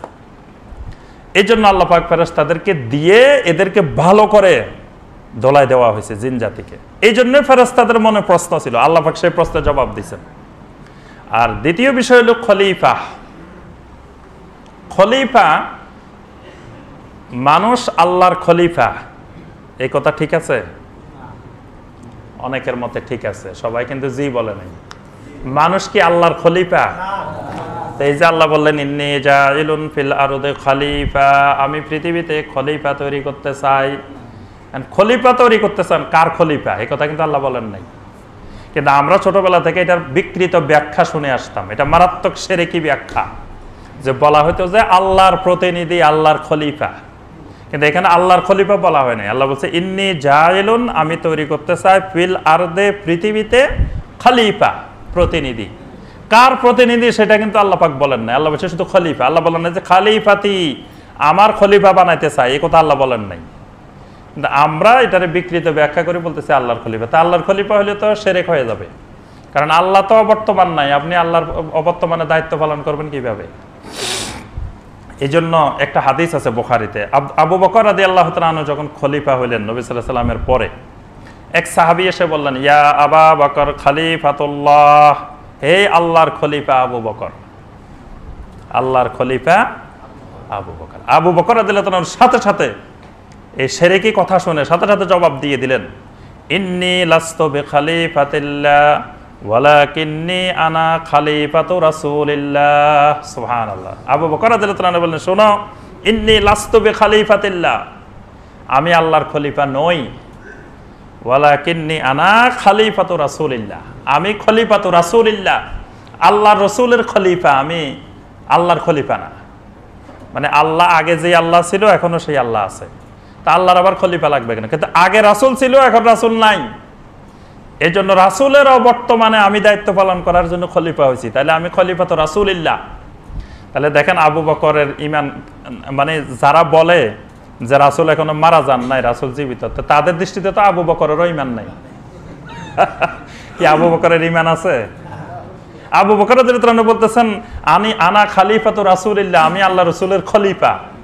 তাহলে আবু বকর বুঝাতে চাচ্ছেন আল্লাহ রাসূল এখন পৃথিবীতে নাই। আল্লাহ রাসূল থাকলে আবার খলিফা হয় কেমনে আবু বকর? আল্লাহ রাসূলে তো আছে, আল্লাহ আছে, এই জন্য আল্লাহর পরিবর্তে বলতেছে আবু বকর যে আনা লাস্তু বিখলিফাতিল্লাহ, আমি আল্লাহর খলিফা না। কারণ আল্লাহ আছে, রাসূল নাই, এই জন্য আমি রাসূলের খলিফা। দেখেন সাহাবায়ে কেরামের আকীদা কত স্পষ্ট পরিষ্কার আকীদা। এই আকীদা থেকে আমরা বিভ্রান্ত হয়ে বলি যে না, রাসূল আকাশে বাতাসে মাটিতে পানিতে সব জায়গায় মিশে আছে। হ্যাঁ, তো রাসূল মিশে থাকলে আবার আবু বকর খলিফা হয় কেমনে? আবার আবু বকর ঘোষণা দিতেছে আনা খলিফাতু রাসূলিল্লাহ, আমি আল্লাহ রাসূলের খলিফা। তাহলে মানুষ খলিফা হইল খলিফাতুল আরদ, জমিনের খলিফা। এখানে তাফসির ইবনে কাসির দেখবেন, তাফসির ইবনে কাসিরে বলা হয়েছে খলিফা হইল কাওমান ইউখলিফু কাওমান জিলান বাদা জিলিন, মানে এক কাওম আর এক কাওমের খলিফা, এক প্রজন্ম আর এক প্রজন্মের খলিফা। বুঝতে পারছেন? বাপ মারা গেছে, বাপের খলিফা কে? ছেলে, ছেলের খলিফা নাতি, এইভাবেই তো চলতেছে। জিলান বাদা জিলিন, এক প্রজন্মের পর এক প্রজন্ম, একজনের পর একজন খলিফা হইতেছে, এইভাবেই দুনিয়া চলতেছে। এটাকেই আল্লাহ বলছেন যে খলিফা, খলিফা বানাতে চাচ্ছেন। জমিন একইগুলা, দেখেন এই বাংলাদেশের যে জমিনগুলা, এই জমিনগুলার কত মালিক পরিবর্তন হয়েছে। সে আদম আলাইহিস সালামের যুগ থেকে হিসাব করলে আজ পর্যন্ত কত লক্ষ মালিক পরিবর্তন হয়েছে এক জমিনের। জমিন কিন্তু ওইটাই আছে। এই আমাদের এখানে আশেপাশে যে জমিন, এগুলা সেই আদম আলাইহিস সালামের যুগে যে জমিন, সেই জমিন এখনো আছে না? কত লক্ষ মালিক, এগুলার পরিবর্তন হয়েছে, কত লক্ষ দলিল কবলা রেজিস্ট্রি হয়েছে, কিন্তু মানুষ জমিন একইটা। তাহলে এই যে মানুষগুলা গুজারি গেল, এরা একজন আরেকজনের খলিফা হয়েছে। এটাকেই আল্লাহ পাক বলছেন খলিফা, এক প্রজন্ম আর এক প্রজন্মের খলিফা, এক কওম আর এক কওমের খলিফা, তারপরে এক বাপ সন্তান, সন্তান বাবার খলিফা, তারপরে পর্যায়ক্রমে এইভাবে খলিফা। আচ্ছা, জিনদের সাথে পরামর্শ করলেন না কেন?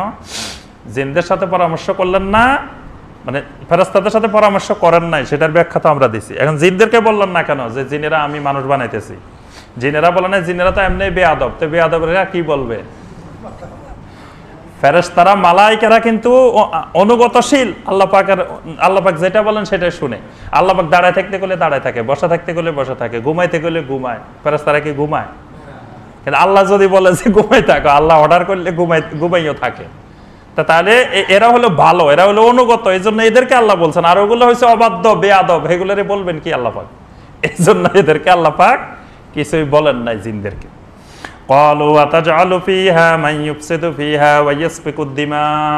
তখন মালাইকারা বলে উঠলো, আল্লাহ পাক একবার এক গ্রুপ বানাইছেন, জিন বানাইছেন, এরা পৃথিবীতে সন্ত্রাস করছে, রক্তপাত করছে, এখন আবার আরেক গ্রুপ বানাইবেন, এরাও তো সেই কাজ করব। ফেরেশতাদের তো অভিজ্ঞতা আছে, জিনেরা কি করছে জমিনে তারা দেখছে। এই জন্য আল্লাহর কাছে বলতেছেন আতাজালু ফিহা মান ইউফসিদু ফিহা ওয়া ইয়াসফিকুদ দিমা, যে আবার আরেক জাতি বানাইবেন, যেই জাতি মাই ইউফসিদু ফিহা, পৃথিবীতে ফাসাদ সৃষ্টি করবে, রক্তপাত করবে, আপনি আবার বানাতে চাচ্ছেন। ওয়া নাহনু নুসাব্বিহু বিহামদিকা ওয়া নুকাদ্দিসু লাক, আপনার যদি ইবাদত বন্দেগীর দরকার হয় তো আমরাই তো ইবাদত করতেছি, কোটি কোটি ফেরেশতা, আমরাই তো ইবাদত করতেছি। নুসাব্বিহু বিহামদিকা, হামদের সাথে তাসবিহ। হামদের সাথে তাসবিহ কি? এর আগে আমরা অনেকবার আলোচনা করছি। যত জায়গায় কোরআনে কারিমে হামদের সাথে তাসবিহ আসবে, এটা দিয়ে কি বুঝাবে? সালাত, সালাত নামাজ বুঝাবে। ফাসাব্বিহ বিহামদি রাব্বিকা, ফাসাব্বিহ বিহামদি রাব্বিকা, তোমার রবের হামদের সাথে তাসবিহ আদায় করো। তার অর্থ হলো সালাত আদায় করো, বেশি বেশি সালাত। কারণ সালাতের মধ্যে হামদও আছে, তাসবিহও আছে। সালাত শুরু হয় কি দিয়ে? আল্লাহু আকবার বলার পরে প্রথম কি বলেন? আলহামদুলিল্লাহ। আগে কি বলেন? সুবহানাকা আল্লাহুম্মা বলেন না? তো সুবহানাকা মানে কি? তাসবিহ শুরু করলেন, তারপরে কেরাত শুরু করতেছেন আলহামদুলিল্লাহি রাব্বিল আলামিন, আলহাম দিয়ে শুরু করলেন। হামদ আছে, তাসবিহ আছে। রুকুতে গেলেন সুবহান রাব্বিয়াল আযীম, তাসবিহ আদায় করলেন। সাজদায় গেলেন সুবহান রাব্বিয়াল আলা, তাসবিহ আদায় করলেন। তাহলে এই কোরআনে কারিমে যত জায়গায় হামদের সাথে তাসবিহ, তার অর্থ হলো সালাত। তো মালাইকারা বলতেছেন আমরা তো সালাত আদায় করি, ওয়া নুকাদ্দিসু লাক, আপনার পবিত্রতা বর্ণনা করি। ক্বালা ইন্নী আ'লামু মা লা তা'লামুন, আল্লাহ পাক বলেন আমি যেটা জানি তোমরা সেটা জানো না, আমার যে ইলম আছে তোমাদের সেই ইলম নাই। ওয়া আল্লামা আদামাল আসমাআ কুল্লাহা, এরপরে আল্লাহ পাক আদম আলাইহিস সালামকে সকল জিনিসের নাম শিখালেন। সকল জিনিস বলতে কি? সকল জিনিস বলতে মানে আল্লাহ সুবহানাহু ওয়া তাআলা তখন যত জিনিস সৃষ্টি করেছেন এই সব জিনিসের নাম শিখিয়ে দিলেন, যে এইটার নাম জান্নাত, এটার নাম জাহান্নাম, এটার নাম আসমান, এটার নাম কলম, এটার নাম কুরসি, এটার নাম এটা, এগুলো আল্লাহ পাক শিখাইলেন আদম আলাইহিস সালাম। সুম্মা আরাদাহুম আলাল মালাইকা, এরপরে আল্লাহ পাক ফেরেশতাদের সামনে উত্থাপন করলেন। ফাকালা আম্বিউনি বিআসমাই হাউলাই ইন কুনতুম সাদিকিন, আল্লাহ পাক বললেন তোমরা যদি তোমাদের দাবিতে সত্যবাদী হও তাহলে এই জিনিসগুলোর নাম বলে দাও। এখানে একটা গুরুত্বপূর্ণ প্রশ্ন আছে, সেটা হলো যে আল্লাহ পাক শিখাইলেন আদমকে, ফেরেশতাদেরকে তো শিখাইলেন না। তাই আমি এক স্টুডেন্টের সব শিখাই দিলাম, শেখানোর পর বাকিদেরকে শিখাইলাম না। বাকিদেরকে বললাম যে তোমরা সবাই বলো তো দেখি এটা কি, তো বাকিরা পারবে কোথা থেকে, তাদেরকে তো আমি শিখাই নাই। অঙ্ক শিখাইছি, এক স্টুডেন্ট আমার কাছে প্রাইভেট পড়ে, তারা শিখাই দিছি অঙ্ক, বাকিগুলো আমার কাছে প্রাইভেট পড়ে না, তো বাকিগুলোকে শিখাইলাম না। এখন ক্লাসে আসি বললাম যে তোমরা সবাই বলো তো, তো সবাই তো পারবে না, যারা শিখেছি সেই তো পারবে, কি বলেন? এখন আল্লাহ পাক বলতেছেন আমি আদমকে সবকিছুর নাম শিখাই দিছি, শিখানোর পরে মালাইকাদেরকে জিজ্ঞাসা করেছি, বললাম যে তোমরা যদি সত্যবাদী হও তো জিনিস এগুলোর নাম বলো, তো তাদেরকে তো শিখানো হয় নাই। এটা প্রশ্ন না? হ্যাঁ, এটার উত্তর হলো যে তাদেরকে আগে শিখানো হয়েছে, না শিখাই আল্লাহ পাক প্রশ্ন করেন নাই। মানে মালাইকাদেরকে তো আল্লাহ পাক জিনদেরকে সৃষ্টি করারও আগে শিখাইছেন, জিনদের আগে মালাইকা। তো মালাইকাদেরকে এই যত জিনিস আদমকে তো নতুন সৃষ্টি করছেন, তা আদমকে যত জিনিসের নাম শিখেছেন এই জিনিসের নাম কিন্তু আগে তাদেরকেও শিখাই দিছিলেন, কিন্তু তারা ভুলে গেছে। বুঝতে পারছেন? আবার কেউ কেউ বলছেন যে আদম আলাইহিস সালামের সামনেই তারা সহ উপস্থিত ছিল, সবাইরে আল্লাহ পাক বলে দিয়েছেন এটার নাম এটা, এটার নাম এটা, এটার নাম এটা, সব বলে দিয়েছেন। এক লোক প্রশ্ন করছিল যে আমাদের বসের বেতন দেন মাসে 50,000 টাকা, আমাকে কেন দেন 5,000 টাকা? উনি যেরকম 2 চোখওয়ালা, আমিও 2 চোখওয়ালা, আমার বডি তার বডির থেকে আরো সুন্দর আরো বড়, তারে বেতন দেন 50,000, আমাকে দেন 5,000। তখন বস বলছে যে যাও ওখানে কুকুরের কয়টা বাচ্চা আছে দেখে আসো, গনে আসো। তো এখন ওই দুজনকে পাঠাইছে, তাই যাকে 50,000 বেতন দেন তিনিও দেখে আসছে, যাকে 5,000 বেতন দেন তিনিও দেখে আসছে। যাকে 50,000 বেতন দেন তিনি দেখে কোনটা কোন কালারের, কোনটা কি সব জরিপ করে আসছেন। আর যাকে 5,000 বেতন দেন উনি খালি গনে চলে আসছে। জিজ্ঞাসা করলেন ওখানে কয়টা দেখছো, বললো যে 5টা। আচ্ছা কোনটার কোন কালার, বাস আর বলতে পারে না, আরেকবার যাওয়া লাগবে। তো তোমার যেটা 10 বার যাওয়া লাগবে ওই লোক একবার গিয়ে কাজ করে চলে আসছে, তো তোমার 10 গুণ বেতন তো তাকে দিতেই হবে।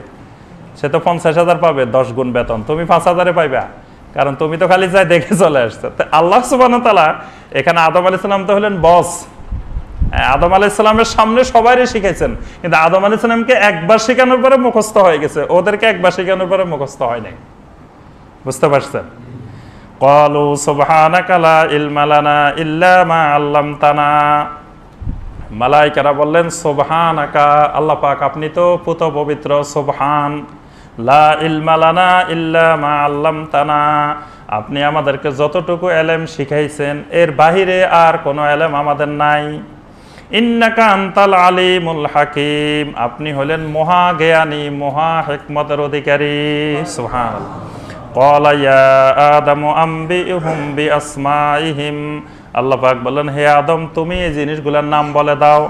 ফালাম্মা আম্বাহুম বিআসমাইহিম ক্বালা আলাম আকুল লাকুম, আদম আলাইহিস সালাম যখন সব জিনিসের নাম বলে দিলেন আল্লাহ পাক বললেন আমি কি তোমাদেরকে বলি নাই, ইন্নী আলামু গায়বাস সামাওয়াতি ওয়াল আরদে, আমি তো আসমান এবং জমিনের সকল গায়েবের বিষয় জানি, গায়েবের ইলম আমার কাছে।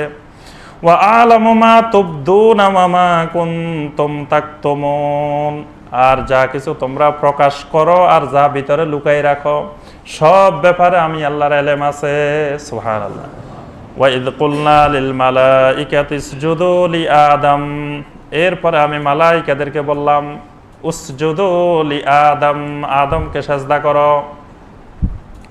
ফাসাজাদু ইল্লা ইবলিস, সকলে সাজদা করলেন, ইল্লা ইবলিস, ইবলিসে করে নাই। আবা ওয়াস্তাকবারা, ইবলিস অস্বীকার করলো এবং অহংকার করলো। ওয়া কানা মিনাল কাফিরিন, এবং ইবলিস কাফেরদের অন্তর্ভুক্ত হয়ে গেল। এখানে কয়েকটা প্রশ্ন। একটা প্রশ্ন হলো যে আল্লাহ পাক সেজদা করতে বললেন, সেজদা তো আল্লাহ ছাড়া কাউকে করা যাবে না, কারণ যেগুলো ইবাদত সেই ইবাদত শুধুমাত্র আল্লাহর জন্য। তাহলে আবার মালাইকাদেরকে আল্লাহ বললেন যে আদমকে সেজদা করার জন্য, এটা শিরক না? এটা নির্দেশ দিলেন কেন? দ্বিতীয় বিষয় হলো আল্লাহ পাক নির্দেশটা দিলেন মালাইকাদেরকে, আর ইবলিস হলো কানা মিনাল জিন। আল্লাহ পাক অন্য আয়াতে স্পষ্ট বলছেন যে ইবলিস হলো জিনদের অন্তর্ভুক্ত। তো জিনকে তো আল্লাহ বলেন না যে সেজদা করতে, তাহলে এই লোকে সেজদা না করলে দোষ কোথায়? ইবলিস তো জিন। তা আল্লাহ বলতেছে ওয়াইজ কুলনা লিল মালাইকা, আমি মালাইকাদেরকে বলছি সেজদা করার জন্য, জিনদেরকে তো বলেন নাই। তাহলে জিনেরা সেজদা করবে কেন? তো এই লোক তো জিন, ইবলিস তো জিন, তো সে সেজদা করে নাই, সে অস্বীকার করলো, অহংকার করলো, আবার সে কাফের হয়ে গেল। কি এটা প্রশ্ন না? জি, এখানে দুইটা প্রশ্ন। প্রথম প্রশ্নের বিষয় হলো আল্লাহ সুবহানাহু ওয়া তাআলা সেজদা বলতে যেটি বুঝিয়েছেন, সেজদা বলতে এটা বুঝতে হলে ফিকহুল লুগা বুঝতে হবে। ফিকহুল লুগা মানে ফিলোলজি, আরবিক ফিলোলজি। ফিলোলজি একটা সাবজেক্ট আছে, ভাষাতত্ত্ব। ভাষাতত্ত্ব, ভাষাতত্ত্ব আপনারা কেউ পড়ছেন? হ্যাঁ, ফিকহুল লুগা মানে এটা বাংলা ভাষারও ভাষাতত্ত্ব আছে, ইংলিশেরও ভাষাতত্ত্ব, প্রত্যেক ভাষার একটা ফিলোলজি আছে। ফিলোলজি একটা সাবজেক্ট আছে। আমাদের দেশের মাদ্রাসায় ফিলোলজি পড়ানো হয় না, ফিকহুল লুগা। ফিকহুল লুগার মধ্যে একটা চ্যাপ্টার হলো যে আলফাজে ইসলামিয়া, ইসলামিক ওয়ার্ডস, ইসলামিক শব্দ। এই শব্দগুলো ইসলাম আসার আগে পৃথিবীতে আরেক অর্থে ব্যবহার হতো, ইসলাম আসার পরে এটা আরেকটা অর্থে ব্যবহার হয়। বুঝতে পারছেন? যেমন সলাত।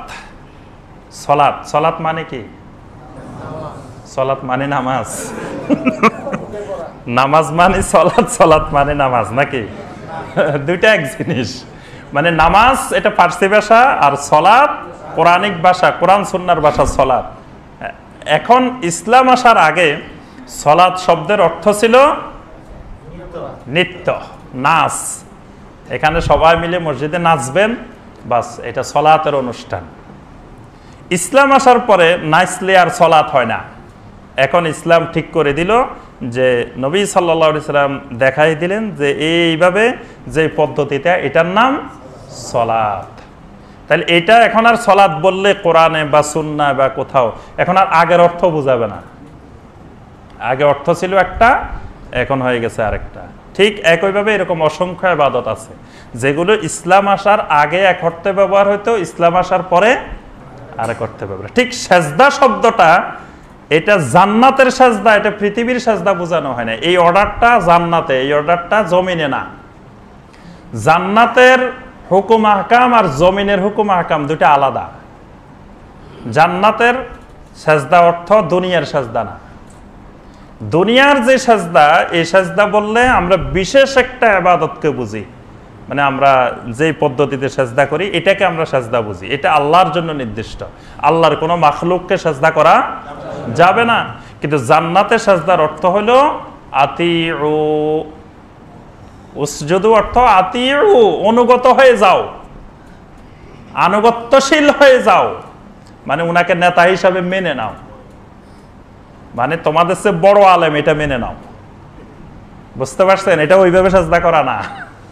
উসজুদু মানে আতিউ, এতাত।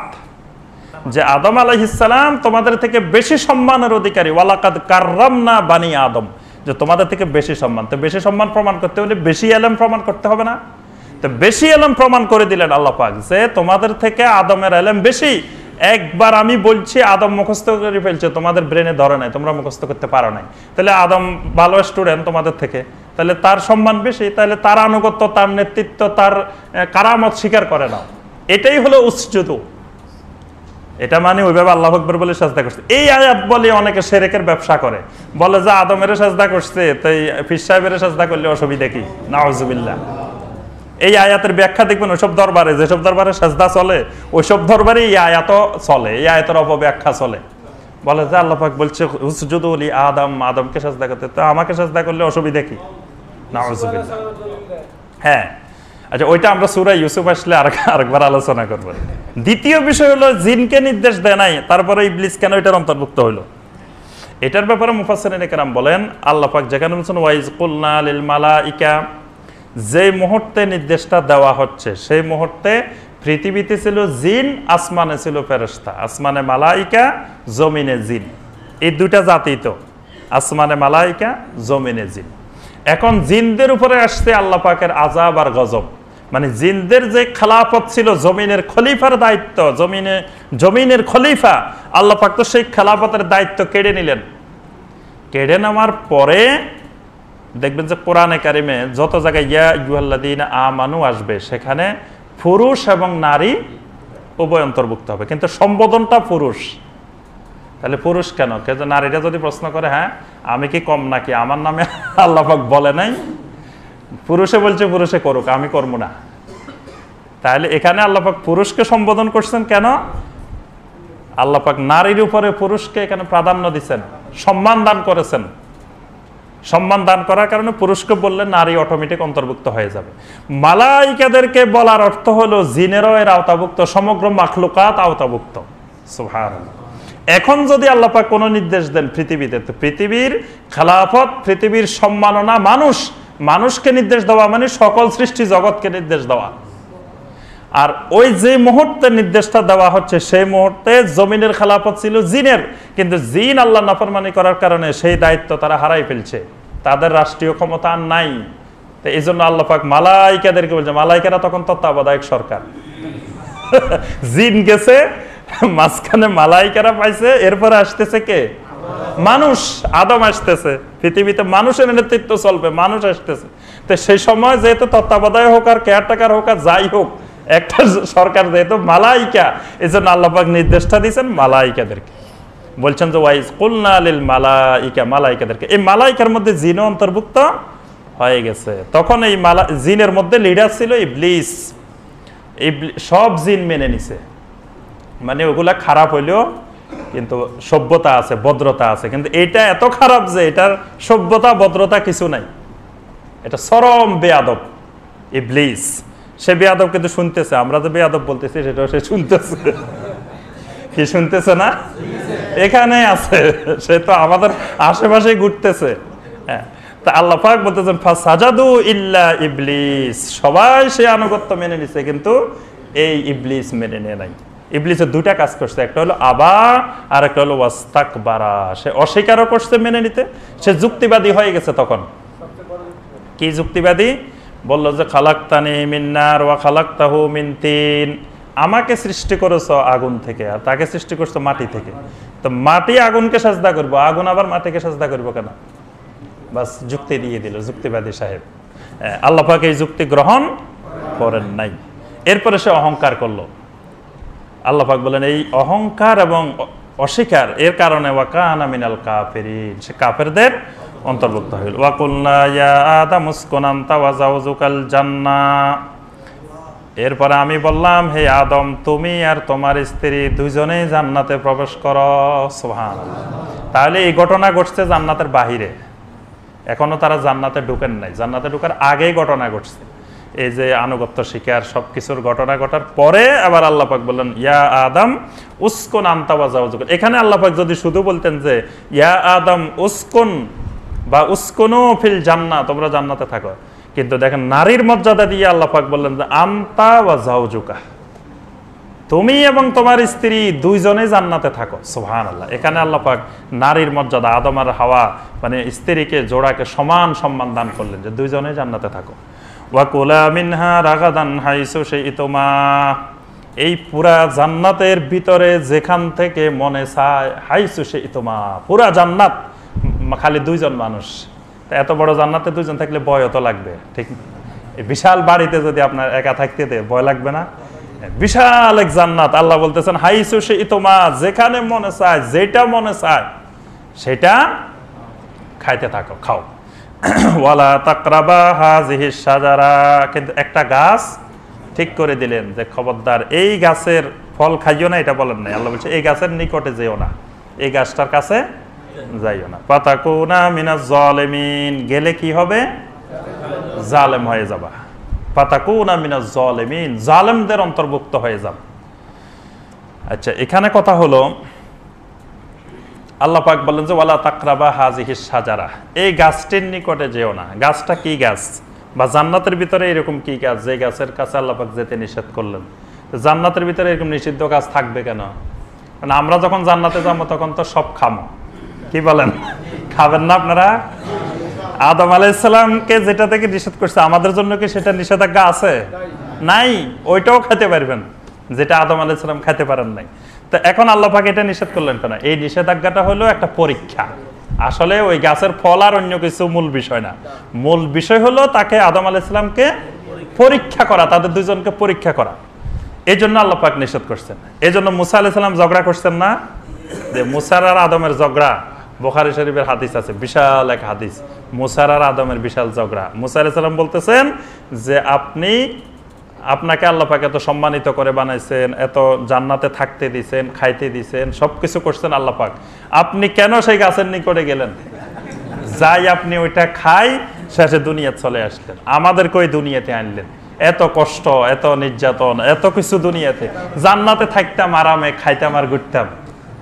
আদম আলাইহিস সালামের সাথে মুসা আলাইহিস সালাম ঝগড়া লাগলেন। আচ্ছা, আদম আলাইহিস সালাম শুনি রয়েছেন, আদম আলাইহিস সালাম তো মুরব্বী, বাবা আদম আলাইহিস সালামও যদি ছেলের মতো গরম হয়ে যায় কেমনে হয়? তাই আদম আলাইহিস সালাম প্রথম সব শুনছেন, শোনার পরে বলছেন, আচ্ছা আদম তুমি কি জানো, মুসা তুমি কি জানো যে তোমাকে সৃষ্টি করার কত বছর আগে আল্লাহ পাক তাওরাত লিখেছেন? তোমাকে যে কিতাবটা দিচ্ছেন ওই কিতাবের নাম হলো তাওরাত। তোমাকে সৃষ্টি করার কত বছর আগে তাওরাত লেখা হয়েছে? তো বলে না, আমাকে সৃষ্টি করার কত বছর আগে তাওরাত লেখা হয়েছে। আমি আদমকে সৃষ্টি করার কত বছর আগে তাওরাত লেখা হয়েছে? বলছে 500 বছর আগে তাওরাত লেখা হয়েছে আপনাকে সৃষ্টি করা। তো আচ্ছা ঠিক আছে, তোমার তাওরাতে কি এই আয়াত আছে? ফাআসা আদামু রাব্বাহু ফাগাওয়া, আদম আলাইহিস সালাম তার রবের নির্দেশ অমান্য করছে, ফলে সে গাওয়া হয়ে গেছে। এই কথা কি তোমার তাওরাতে আছে? আছে। তো যে সময় আল্লাহ পাক এই কথা লিখছে তখন তো আমি আদমকে আল্লাহ বানায় নাই, আমি তো তখন নাইয়ে। তা আমি দুনিয়াতে আসার 500 বছর আগে আল্লাহ পাক লিখে রাখছেন যে জান্নাতের ভিতরে এরকম একটা গাছ হবে। এই কোরআন কি আদম তৈরি করার আগে না পরে? আগে। তো সেই কোরআনে লিখে রেখেছে ওয়ালা তাকরাবা হাযিহিস শাজারা। যে সময় আল্লাহ পাক লিখতেছেন ওয়ালা তাকরাবা হাযিহিস শাজারা, তখন তো আদমকে বানানোই হয় নাই। আল্লাহ লিখে রাখতেছেন যে এই গাছের নিকটে যাইও না, অথচ তখন গাছ কোথায়, আদম কোথায়? তখন তো কোরআনে আল্লাহ পাক লিখে রাখতেছেন, অথচ তাদেরকে আল্লাহ বানানে নাই। তো মুসা আদম আলাইহিস সালাম বললেন যে আমাকে তৈরি করার 500 বছর আগে তোমার তাওরাতে লিখে রাখছে, তাহলে কি আমার দোষ? মুসা আলাইহিস সালাম আর কোনো জবাব দিতে পারেন নাই। নবী সাল্লাল্লাহু আলাইহি ওয়াসাল্লাম বলেন যে এই তর্ক বিতর্কে আদম আলাইহিস সালাম জিতে গেছেন। সুবহানাল্লাহ। এরপর আল্লাহ পাক বলতেছেন ফাযাল্লাহুমা শায়তানু আনহা, শয়তান দেখলো ইবলিসের আরো অনেক ঘটনা আল্লাহ পাক অন্য সূরায় বর্ণনা করেছেন। ইবলিস অনেকগুলা ক্ষমতা নিল, আল্লাহর থেকে অনেক কিছু চেয়ে নিল। চাওয়ার পরে সে বলল যে আমি তাদের ডান দিক থেকে, বাম দিক থেকে, সামনে থেকে, পিছনের দিক থেকে, সব দিক থেকে এদেরকে এমনভাবে ধরবো আমি, একজন লোককেও আমি জান্নাতে যেতে দিব না। বাস এবার আদম আর হাওয়াকে আসি বলল যে শোনো, যে তোমাদেরকে যে গাছটা থেকে নিষেধ করা হয়েছে, কেন নিষেধ করা হয়েছে জানো? তারা বলে যে না, আমরা তো জানি না। বললেন যে এই গাছের ফল খাইলে এই লোক আর মারা যাবে না, চিরঞ্জীব হয়ে যাবে।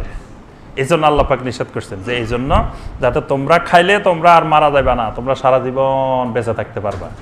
তো আল্লাহ পাক চান যে শুধু আল্লাহই চিরঞ্জীব থাকবেন, আর কেউ যেন চিরঞ্জীব না থাকে। এই জন্য তোমাদেরকে এই গাছের ফল খাইতে নিষেধ করছে।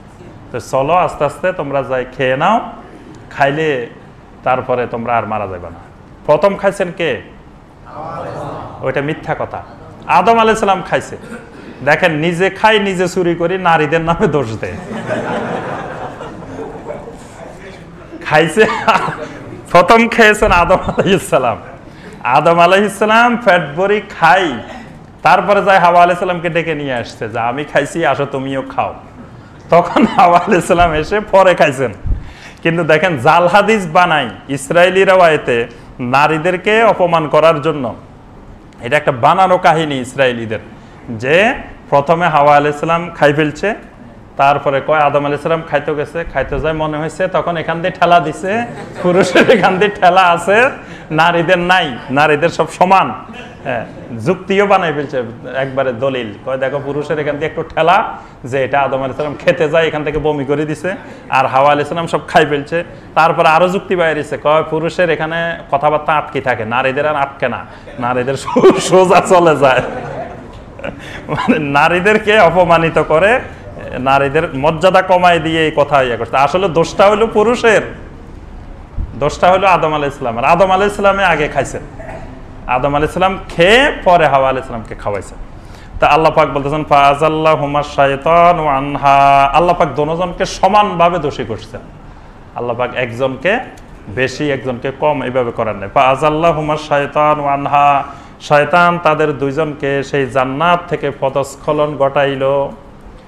পদস্খলন কেউ কেউ বলছেন যে আনহা আনিল জান্নাহ, জান্নাত থেকে, আবার কেউ কেউ বলছেন না, আনহা হলো আল্লাহ পাকের ওই নির্দেশ থেকে তাদেরকে জাল্লাহ, জাল্লা মানে পদস্খলন, এটা হলো ছোট্ট পদস্খলন, এটা কিন্তু গুনার কাজ না। নবীরা কিন্তু মাসুমুন আনিল কাবায়ের ওয়াস সাগায়ের, নবীরা কবিরা গুনাহ, সগীরা গুনাহ, সকল গুনাহ থেকে মাসুম। তাহলে আদম আলাইহিস সালামের এটা গুনাহ হবে না? আল্লাহ মানা করতে তারপরে খাইছে। আল্লাহ পাক বলতেছে এটা গুনাহ না, এটা হলো জাল্লাহ। জাল্লা মানে পদস্খলন। আল্লাহ পাক বুঝাতে চাচ্ছেন উনি নবী হইলেও মানুষ। আল্লাহ পাক বুঝাতে চাচ্ছেন যে নবীও মানুষ, যে আমি আল্লাহ সুবহানাহু ওয়া তাআলা সরাসরি নবীদেরকে কন্ট্রোল করি, সুইচ থাকে নবীদের আমার কাছে, এই জন্য নবীরা কোনো গুনাহ করে না। কিন্তু ওই সুইচ যদি একটু ছেড়ে দিই, একটু যদি কন্ট্রোলটা ঢিল দিয়ে দিই, তাহলে তোমাদের মতোই। বুঝতে পারছেন? এই যে আমরা বলি যে ফেরেশতারা ভালো, ফেরেশতারা ভালো, তো ফেরেশতারা ভালো হবে না, কে ভালো হবে? কারণ খারাপ হওয়ার জন্য যে জিনিস দরকার সেই জিনিস তো ফেরেশতার মধ্যে নাই, তাই উনি খারাপ হবে কিভাবে? মানুষের মধ্যে আল্লাহ পাক খারাপ হওয়ার জন্য যা দরকার সেগুলো দিয়ে দিচ্ছেন। আর নবী রাসূলদেরকে আল্লাহ পাক নবুয়ত দেওয়ার আগে অপারেশন করছেন, নবী সাল্লাল্লাহু আলাইহি ওয়াসাল্লামের অপারেশন করছেন না? খারাপ হওয়ার জন্য যে সকল উপকরণ ভিতরে আছে সেগুলো আল্লাহ পাক পরিষ্কার করে দিয়েছেন। এজন্য নবী রাসূলরা খারাপ হন না, তারা মাসুম থাকেন। তবে নবী রাসূলদের দ্বারা মাঝে মাঝে দুই একটা ছোট ছোট কাজ কিন্তু আল্লাহ পাক করাই আল্লাহ পাক বুঝাতে চান যে তারাও তোমাদের মতো মানুষ। এজন্য ইউনূস আলাইহিস সালাম যে মাছের পেটে ঢুকলো, আল্লাহর নির্দেশ বাদ দিয়ে তিনি চলে গেছেন। কি গুনার কাজ করছেন? গুনার কাজ করেন না। নবীরা কবিরা গুনাহ থেকে, সগীরা গুনাহ থেকে, সবকিছু থেকে তারা মাসুম। ওয়াকুলনা ফাআখরাজাহুমা মিম্মা কানা ফি, তারা যে জান্নাতে ছিল সেই জান্নাত থেকে তাদেরকে বের করাই দিল। ওয়াকুলনা বিতু বাদুকুম লিবাদিন আদুউন, আমি বলে দিলাম সবাই এখান থেকে দুনিয়াতে চলে যাও, তবে যাবা একজন আরেকজনের সাথে শত্রু হয়ে। কে কার শত্রু? আদম হাওয়ার শত্রু নাকি? মানে মানুষ আর ইবলিস একজন আরেকজনের শত্রু হয়ে যাও, পৃথিবীতে চলে যাও। ওয়ালাকুম ফিল আরদি মুস্তাকাররুন ওয়া মাতাউন ইলা হিন, আর পৃথিবীতে তোমাদের জন্য একটা সুনির্দিষ্ট সময় পর্যন্ত অবস্থান নির্ধারণ করে দেওয়া হলো। ফাতালাক্কা আদামু মির রাব্বিহি কালিমাতিন ফাতাবা আলাইহি, আল্লাহ পাক বলেন আমি আদমকে কিছু কালেমা শিখাই দিলাম। এই কালেমা শেখানোর পরে আদম আল্লাহর কাছে তওবা করে নিল। সে কালেমাগুলা কি? আল্লাহ পাক অন্য আয়াতে এটা ব্যাখ্যা করেছেন, এটা হলো মুজমাল, সেখানে হলো মুফাসসার। সেই কালেমাগুলা হলো রব্বানা যালামনা আনফুসানা ওয়া ইল্লাম তাগফির লানা ওয়া তারহামনা লানাকুনান্না মিনাল খাসিরিন। রব্বানা যালামনা আনফুসানা, হে আল্লাহ আমাদের নফসের উপরে জুলুম করেছি। গুনাহকে, আল্লাহর নাফরমানিকে নফসের উপরে জুলুম বলা হয়। গুনার আরেক নাম হলো জুলুম। যে ব্যক্তি গুনাহ করে সে তিনটা বড় বড় জুলুম করে। একটা জুলুম হলো যে আল্লাহ পাক তাকে তৈরি করেছেন আল্লাহর ইবাদতের জন্য, সে আল্লাহর ইবাদত না করে আল্লাহর নাফরমানি করছে, এটা একটা জুলুম। আরেকটা জুলুম হলো আল্লাহ পাক তাকে বানাইছেন জান্নাতের জন্য, তার এই শরীরকে, সে এই শরীরকে জাহান্নামের উপযোগী করছে, শরীরের উপরে সে জুলুম করছে, আল্লাহর হুকুমের জুলুম করছে, তার শরীরের উপরে জুলুম করছে। এরপরে ওই গুনার দ্বারা আল্লাহর কোনো মাখলুকাত ক্ষতিগ্রস্ত হয়েছে। যে কোনো গুনাহ করুক, সেই গুনার দ্বারা আল্লাহর কোনো মাখলুক ক্ষতিগ্রস্ত হয়েছে। এই ক্ষতিগ্রস্ত হওয়ার কারণে এটা আরেকটা জুলুম করছে। এই জন্য গুনাহকে বলা হয় জুলুম। এই জন্য সমস্ত নবীরা আল্লাহর কাছে দোয়া করার সময় এইভাবে বলতেন, রব্বানা যালামনা আনফুসানা রব্বি ইন্নী যালামতু, লা ইলাহা ইল্লা আনতা সুবহানাকা ইন্নী কুনতু মিনাজ জালিমিন। সকল নবীদের দোয়া এই দেখবেন যে এই ভাষায়, যে যালামতু নাফসি, আমার নফসের উপরে জুলুম করেছে। আল্লাহ পাক এই তওবা করার পরে আল্লাহ সুবহানাহু ওয়া তাআলা মাফ করে দিলেন। ইন্নাহু হুয়াত তাওয়াবুর রাহিম, আল্লাহ পাক হলেন তাওয়াব এবং রাহিম। কিন্তু আমরা যে মিথ্যা কাহিনীগুলো শুনি সেগুলো পাশাপাশি মনে রাখতে হবে যে এই আদম আর হাওয়াকে কেন্দ্র করে কয়েক শত মিথ্যা কাহিনী আছে। সারা রাত ওয়াজ করে এই আদম আর হাওয়ার কাহিনী দিয়ে, মিথ্যা কাহিনী সব। যে আদম আর হাওয়া নাকি পৃথিবীতে আসছে, একজন নাকি শ্রীলঙ্কা আর একজন জিদ্দা, সম্পূর্ণ ডাহা মিথ্যা কথা। আল্লাহ পাকও কোরআনে কারিমে কোথাও বলেন নাই যে একজনের শ্রীলঙ্কায় পাঠাইছেন, একজনকে ওখানে পাঠাইছেন। নবী সাল্লাল্লাহু আলাইহি ওয়াসাল্লামও কোনো হাদিসে এই কথা বলেন নাই। এটা হলো হিন্দুদের ধারণা, বুদ্ধিস্টদের ধারণা যে এখানে প্রথম আদি মানব শ্রীলঙ্কার এই দ্বীপে, শরণ দ্বীপে, এখানে পাহাড়ে আসছেন। এটা হিন্দু বৌদ্ধদের ধারণা, এটা কোরআন হাদিসের ধারণা না। তো সেই কথা আমরা বিশ্বাস করবো কেন? আল্লাহ পাক যেখানে পালাক, আমার আপনার দরকার কি? আদম কোথায় এসছে এটা আমার আপনার দরকার আছে? কোনো দরকার নাই, এগুলো হলো বেহুদা কাজ। আদম যেখানে আসছে ওখানে কি বরকতময় জায়গা? ওখানে বরকতময় হলে তো সবচেয়ে বরকতময় হওয়ার কথা নবী সাল্লাল্লাহু আলাইহি ওয়াসাল্লামের বাড়ি, জন্মস্থান। কি বলেন? নবী সাল্লাল্লাহু আলাইহি ওয়াসাল্লাম যেখানে জন্মগ্রহণ করলেন দুনিয়াতে, সেটা বরকতময় হওয়ার কথা না? সেখানে গেলেই তো দৌড়ায়। আল্লাহর ঘরের পাশে যেখানে নবী সাল্লাল্লাহু আলাইহি ওয়াসাল্লামের বাড়ি, জন্মস্থান, সেখানে আপনাদেরকে যাইতে দে, সেটা বরকতময়। এই কথা কোরআন হাদিসে কোথাও বলা হয় না। তা আদম আলাইহিস সালাম যেখানে পড়ছে ওইটা কি বরকতময় হবে কেন? যদি ওখানে আমরা বুঝি যে যদি ওখানে পড়লো, ধরে নিলাম, তাও তো সেটা কিছুই না। তো সেটা জানার আমাদের এত দরকার কি? হাজার হাজার বছর আগে কোথায় আসছেন। আর যদি আল্লাহ এবং আল্লাহ রাসূল আমাদেরকে বলে দিতেন তাহলে আমরা ধরে নিতাম আসছে, ঠিক আছে। তাহলে আল্লাহ পাক যেখানে দেওয়া দরকার তাদেরকে সেখানেই দিচ্ছেন। এরপরে তারা তওবা করলেন। বলে যে 300 বছর তারা কান্নাকাটি করছেন, 360 বছর। এরপরে একদিন হঠাৎ মনে পড়লো, আরে ওই যে জান্নাতের মধ্যে দেখছিলাম, কি দেখছিলাম? লা ইলাহা ইল্লাল্লাহ। জান্নাতের কোনো জায়গায় এই কথা লেখা নাই, এটা ডাহা মিথ্যা কথা। জান্নাতের মধ্যে লা ইলাহা ইল্লাল্লাহ মুহাম্মাদুর রাসূলুল্লাহ লেখা আছে, এই কথা কে বললো? জান্নাতের এই যে এত কথা বললো আল্লাহ পাক, জান্নাতের ভিতরে নহর আছে, আজওয়াজ মুতাহাররা আছে, ফল আছে, এত কিছু আছে। এখানে আল্লাহ বলছে লা ইলাহা ইল্লাল্লাহ মুহাম্মাদুর রাসূলুল্লাহ লেখা আছে। জান্নাতের মধ্যে যা যা লেখা দরকার আল্লাহ জানেন কি লিখে রাখছেন, যেটা আমাদেরকে আল্লাহ পাক বলেন নাই, আমরা জানবো কিভাবে? তো বলে আদম আলাইহিস সালামের মনে হয়েছে সেখানে লা ইলাহা ইল্লাল্লাহু মুহাম্মাদুর রাসূলুল্লাহ লেখা আছে। এরপরে আল্লাহরে জিজ্ঞেস করছে, আল্লাহ মুহাম্মাদুর রাসূলুল্লাহ কে? আল্লাহ বলছে যে তারে না বানাইলে তোমাকেও বানাইতাম না। কার উসিলে সিন্নি খাইলা? ওই দিন এক হুজুরে ওয়াজ করতেছে, এক হুজুর ওয়াজ করতেছে, কার উসিলে সিন্নি খাইলা? রাসূল না বানাইলে তো আদমও বানাইতো না। হ্যাঁ, সে রাসূল ছিল না তোমরা। তো এইগুলো সম্পূর্ণ ডাহা মিথ্যা কথা, যে আদম আলাইহিস সালামকে এরকম 360 বছর কান্নাকাটি করে, তারপরে লা ইলাহা ইল্লাল্লাহ মুহাম্মাদুর রাসূলুল্লাহর উসিলা ধরে মাপ চাইছেন, তারপরে আল্লাহ পাক মাফ করে দিয়েছেন, এগুলো সব মিথ্যা কথা। আল্লাহ পাক কোরআনে যেখানে স্পষ্টই বলতেছেন যে আদম আর হাওয়া দুইজনে আল্লাহর কাছে বলছেন, রাব্বানা যালামনা আনফুসানা ওয়া ইল্লাম তাগফির লানা ওয়া তারহামনা লানাকুনান্না মিনাল খাসিরিন। বাস আল্লাহ পাক ফাতাবা আলাই, আল্লাহ পাক মাফ করে দিয়েছেন। সুবহানাল্লাহ। আল্লাহ সুবহানাহু ওয়া তাআলা আমাদের সবাইকে কোরআনে কারীমের এই আয়াতগুলোর আলোকে আমল করার তৌফিক দান করুন। আল্লাহ পাক আমাদের সবাইকে রাব্বুল আলামিনের কাছে নবীদের তরিকায় তওবা করার তৌফিক দান করুন। আল্লাহ পাক আমাদের সবাইকে তাওয়াব তাইফ হিসেবে আল্লাহ পাক কবুল ও মঞ্জুর করুন।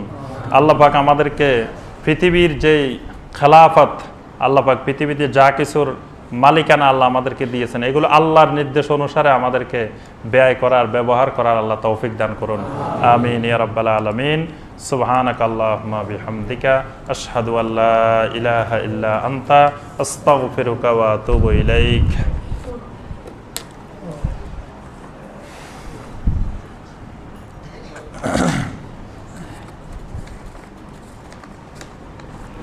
আলহামদুলিল্লাহ, কয়েকটা প্রশ্ন আসছে, আমরা প্রশ্নগুলোর উত্তর দিয়ে শেষ করবো ইনশাআল্লাহ। একজন ভাই জানতে চাইছেন যে ইমাম তাবিজ দেয় তার পিছনে সালাত আদায় করা যাবে কিনা, যদি না যায় তাহলে কিভাবে আমরা জামাতের সাথে সালাত আদায় করিব? প্রথম কথা হলো, তাবিজ তো নাজায়েজ না, তাবিজের উপর আমরা আলোচনা করছি না। তাবিজ তো জায়েজ, তাবিজ তো সুন্নাহ। তাবিজ আমরা চিনতে ভুল করছি, মানে তামিমাকে তাবিজ বলতেছি, ওইটা তাবিজ না। তাবিজ তো হলো সূরা আল ইখলাস, সূরা আল ফালাক, সূরা আন নাস, এটা তো সুন্নাহ। এটাতে আবার ইমাম সাহেব এটা পড়লে তো সুন্নারে আমল করে। যদি তামিমা লেখে, সেটা হলো তামিমা লিখে দিল কাউকে, হাতে লাগা রাখবেন, গলায় লাগা রাখবেন, কোমরে লাগা রাখবেন, পায়ে লাগা রাখবেন, সেটা হলো তামিমা যদি দেয় তাহলে তার পিছনে নামাজ পড়া যাবে কিনা? তামিমা দিলে তার পিছনে নামাজ পড়া যাবে, কারণ যতক্ষণ পর্যন্ত ইমাম সাহেব সুস্পষ্ট শিরিক না করবেন ততক্ষণ তার পিছনে নামাজ পড়া যাবে। যখন সুস্পষ্ট শিরক করবে তখন তার পিছনে নামাজ পড়া যাবে না। শিরক বলতে এখানে আকীদাতান শিরক, আমলি শিরক না। যদি কোনো ব্যক্তি কাউকে তামিমা দিল, তামিমা দেওয়ার পরে এটা ছোট শিরকও হয়, বড় শিরকও হয়, মানে আমলি শিরকও হয়, আকীদার শিরকও হয়। তাবিজ দেওয়ার পরে যদি তার বিশ্বাস থাকে যে এই তাবিজেই তাকে সুস্থ করে ফেলবে, এটা হলো আকীদাতান শিরক, এই মুশরিক হয়ে যাবে। আর যদি বিশ্বাস করে যে না, এই তাবিজ কিছুই না, এই তাবিজ উসিলা মাত্র, ভালো করবেন আল্লাহ পাক, এটা হলো আমলি শিরক, এটাও শিরক। নবী সাল্লাল্লাহু আলাইহি ওয়াসাল্লাম বলছে মানতা আল্লাকা তামিমাতান বাকাদ আশরাকা, যে তাবিজ ঝুলাইলো সে শিরক করলো, যে তামিমা লাগাইলো সে শিরক করলো। তাহলে এটা আমলি শিরক, তার আকীদা কিন্তু ঠিক আছে যে ভালো করবেন আল্লাহ পাক। এই জন্য যে যার আকীদা যে আল্লাহ ভালো করবেন তার পিছনে নামাজ পড়া যাবে। যদি আকীদা হয় যে না এই তাবিজে সব ভালো করে ফেলবে, এই তামিমে সব ভালো করে ফেলবে, তাহলে এটা আকীদাগত শিরক, তখন আর তার পিছনে নামাজ পড়া যাবে না। তখন আমরা কিভাবে আদায় করব? তখন আপনারা যদি মানে ওই ইমাম পরিবর্তন করা সম্ভব হয় যে আকীদাতান শিরক, তাহলে পরিবর্তন করবেন। পরিবর্তন না করতে পারলে আপনি ওই জামাতে শরীক হবেন না। আপনি সম্ভব হলে পরবর্তীতে জামাত করবেন, বা সম্ভব না হলে আপনি জামাত তরক করলে গুনাহ হবে না। কারণ আপনি সুস্পষ্ট যখন দেখতে পাচ্ছেন যে আকীদাগত শিরক, তখন আপনি জামাত, এটাও একটা ওজর জামাত পরিত্যাগ করার। ফরজ নামাজের শেষে ইমাম সহ সবাই একসাথে হাত তুলে মুনাজাত করা যাবে, এটার উপর তো আমরা অনেক আলোচনা করেছি। এটার ব্যাপারে ওলামাদের একতালাপ আছে। কারো কারো মতে ফরজ নামাজের পরে একসাথে হাত তুলে মুনাজাত করা যাবে, কারো কারো মতে যাবে না। তবে আমরা নবী সাল্লাল্লাহু আলাইহি ওয়াসাল্লামের আমল থেকে দেখি যে নবী সাল্লাল্লাহু আলাইহি ওয়াসাল্লাম সালাত ফরজ হওয়ার পর থেকে ইন্তেকাল পর্যন্ত জীবনে কখনো একসাথে সালাম ফিরানোর পরে সাহাবায়ে কেরামকে নিয়ে দোয়া করছেন, এরকম কোনো দলিল প্রমাণ আমরা পাই না। তাহলে অবশ্যই এটা সুন্নতের খেলাফ। একাকী দোয়া করা যায় এবং জিকির আজকার করা সুন্নত। ফরজ নামাজের পরে জিকির আজকার করতে হবে, সেটা সুন্নত। আবার আমি ইচ্ছা করলে একাকী আল্লাহর কাছে দোয়া করতে পারি, এবং এটা দোয়া কবুলের সময়, সেটাও কোনো অসুবিধা নেই। কিন্তু এই যে সম্মিলিতভাবে সবাই মিলে করা, এটা নবী সাল্লাল্লাহু আলাইহি ওয়াসাল্লাম করেন নাই, সুন্নতের খেলাফ। আচ্ছা, তারপরে সহি এবং উত্তম একামত কোনটা? একামত তো একামতেই, সহি আর উত্তম কোনটা? দুইটাই সহি। আমাদের দেশে যেটা দেওয়া হয় এটাও সহি, আবার মসজিদে হারামে, মসজিদে নববীতে যেটা দেওয়া হয় এটাও সহি, কোনো অসুবিধা নেই। আরেকটা বিষয় মনে রাখবেন যে আমরা হানাফি মাযহাবে অনুসরণ করি, এটা স্পষ্ট খেয়াল রাখবেন যে আমরা এই দেশে যারা আছি, আমরা লা মাযহাবিও না, আমরা আলে হাদিসও না, আমরা সবাই হানাফি মাযহাবকে অনুসরণ করি। হানাফি মাযহাবের যে বিষয়গুলো কোরআন এবং সুন্নাহ দ্বারা প্রমাণিত, সেগুলো আমল করলে আপনি হানাফি মাযহাবের আনুগত্য হবে না, সেটা আনুগত্য হবে আল্লাহ রসুলের। আল্লাহর আনুগত্য হবে, আল্লাহ রসুলের আনুগত্য হবে। কিন্তু হানাফি মাযহাবের নামে এমন কোনো বিষয় যদি কেউ চালু করে যেটা কোরআনেও নাই, হাদিসেও নাই, তো সেটা তো হানাফি মাযহাবেও নাই, সেটা আমল করা যাবে না। সেটা আমল না করলে আপনি হানাফি মাযহাব থেকে বের হয়ে যাবেন না। তো সুতরাং একামত যেটা আমাদের দেশে প্রচলিত আছে, তো সেটা যদি সহি হয়, সহি হাদিসে প্রমাণিত হয়, তা আপনি সেটা নিয়ে খোঁচানোর দরকারটা কি? আমাদের কাজ তো হানাফি মাযহাবের বিরোধিতা করা না। হানাফি মাযহাবেই আমাদেরও মাযহাব, যেটা কোরআন সুন্নাহ দ্বারা প্রমাণিত সেটা আমল করতে তো অসুবিধা নাই। তো একামত আমরা আমাদের দেশে যেটা দেওয়া হচ্ছে এটাও সহি হাদিস দ্বারা প্রমাণিত, তাহলে এই একামতে দিব আমরা, এটা তো অসুবিধা নাই, আমরা সহি হাদিসের উপরে আমল করতেছি। যেটা একেবারে মানে হানাফি মাযহাবের নামে, যেমন ধরো নামাইতু ওয়া নুসাল্লিয়া, এটা তো হানাফি মাযহাবেই নাই, এটা পৃথিবীর কোনো হানাফি মাযহাবের কিতাবে নিয়ত শেখানো হয় নাই, এগুলো তো হানাফি মাযহাবের নামে বন্ডামি শেখানো হচ্ছে। তো সেগুলো তো মাযহাবের দোষ না, বুঝতে পারছেন? এজন্য শুধু একামত না, সব ব্যাপারে খেয়াল রাখবেন যে আপনি যেই বিষয়ে হানাফি মাযহাবের আমল সহি, আপনি সেটা হানাফি মাযহাব অনুসারে আমল করেন, কোনো অসুবিধা নেই। আপনি হানাফি মাযহাব বিদ্বেষী হবেন কেন? কিছু কিছু মানুষ আছে আবার হানাফি মাযহাবের বিরোধিতা করা মানে তাদের কাছে খুশি লাগে, মজা লাগে, এরকম কিছু মানুষও আছে, সমাজে বিভিন্ন ধরনের মানুষ আছে। তা হানাফি মাযহাবের বিরোধিতা করা আমাদের উদ্দেশ্য না। হানাফি মাযহাবকেই আমরা স্ট্রংলি শক্ত করে ধরে রাখবো, যেটা যুগ যুগ ধরে চলে আসতেছে। আমি আসি হঠাৎ করে সেটারে আবার সেটা থেকে বের হব কেন, আর এই জাতিকে বের করার চেষ্টা করব কেন? সেটা যদি কোরআন সুন্নাহ সম্মত হয় তো সেটার উপরেই ইস্তেকামত থাকবো।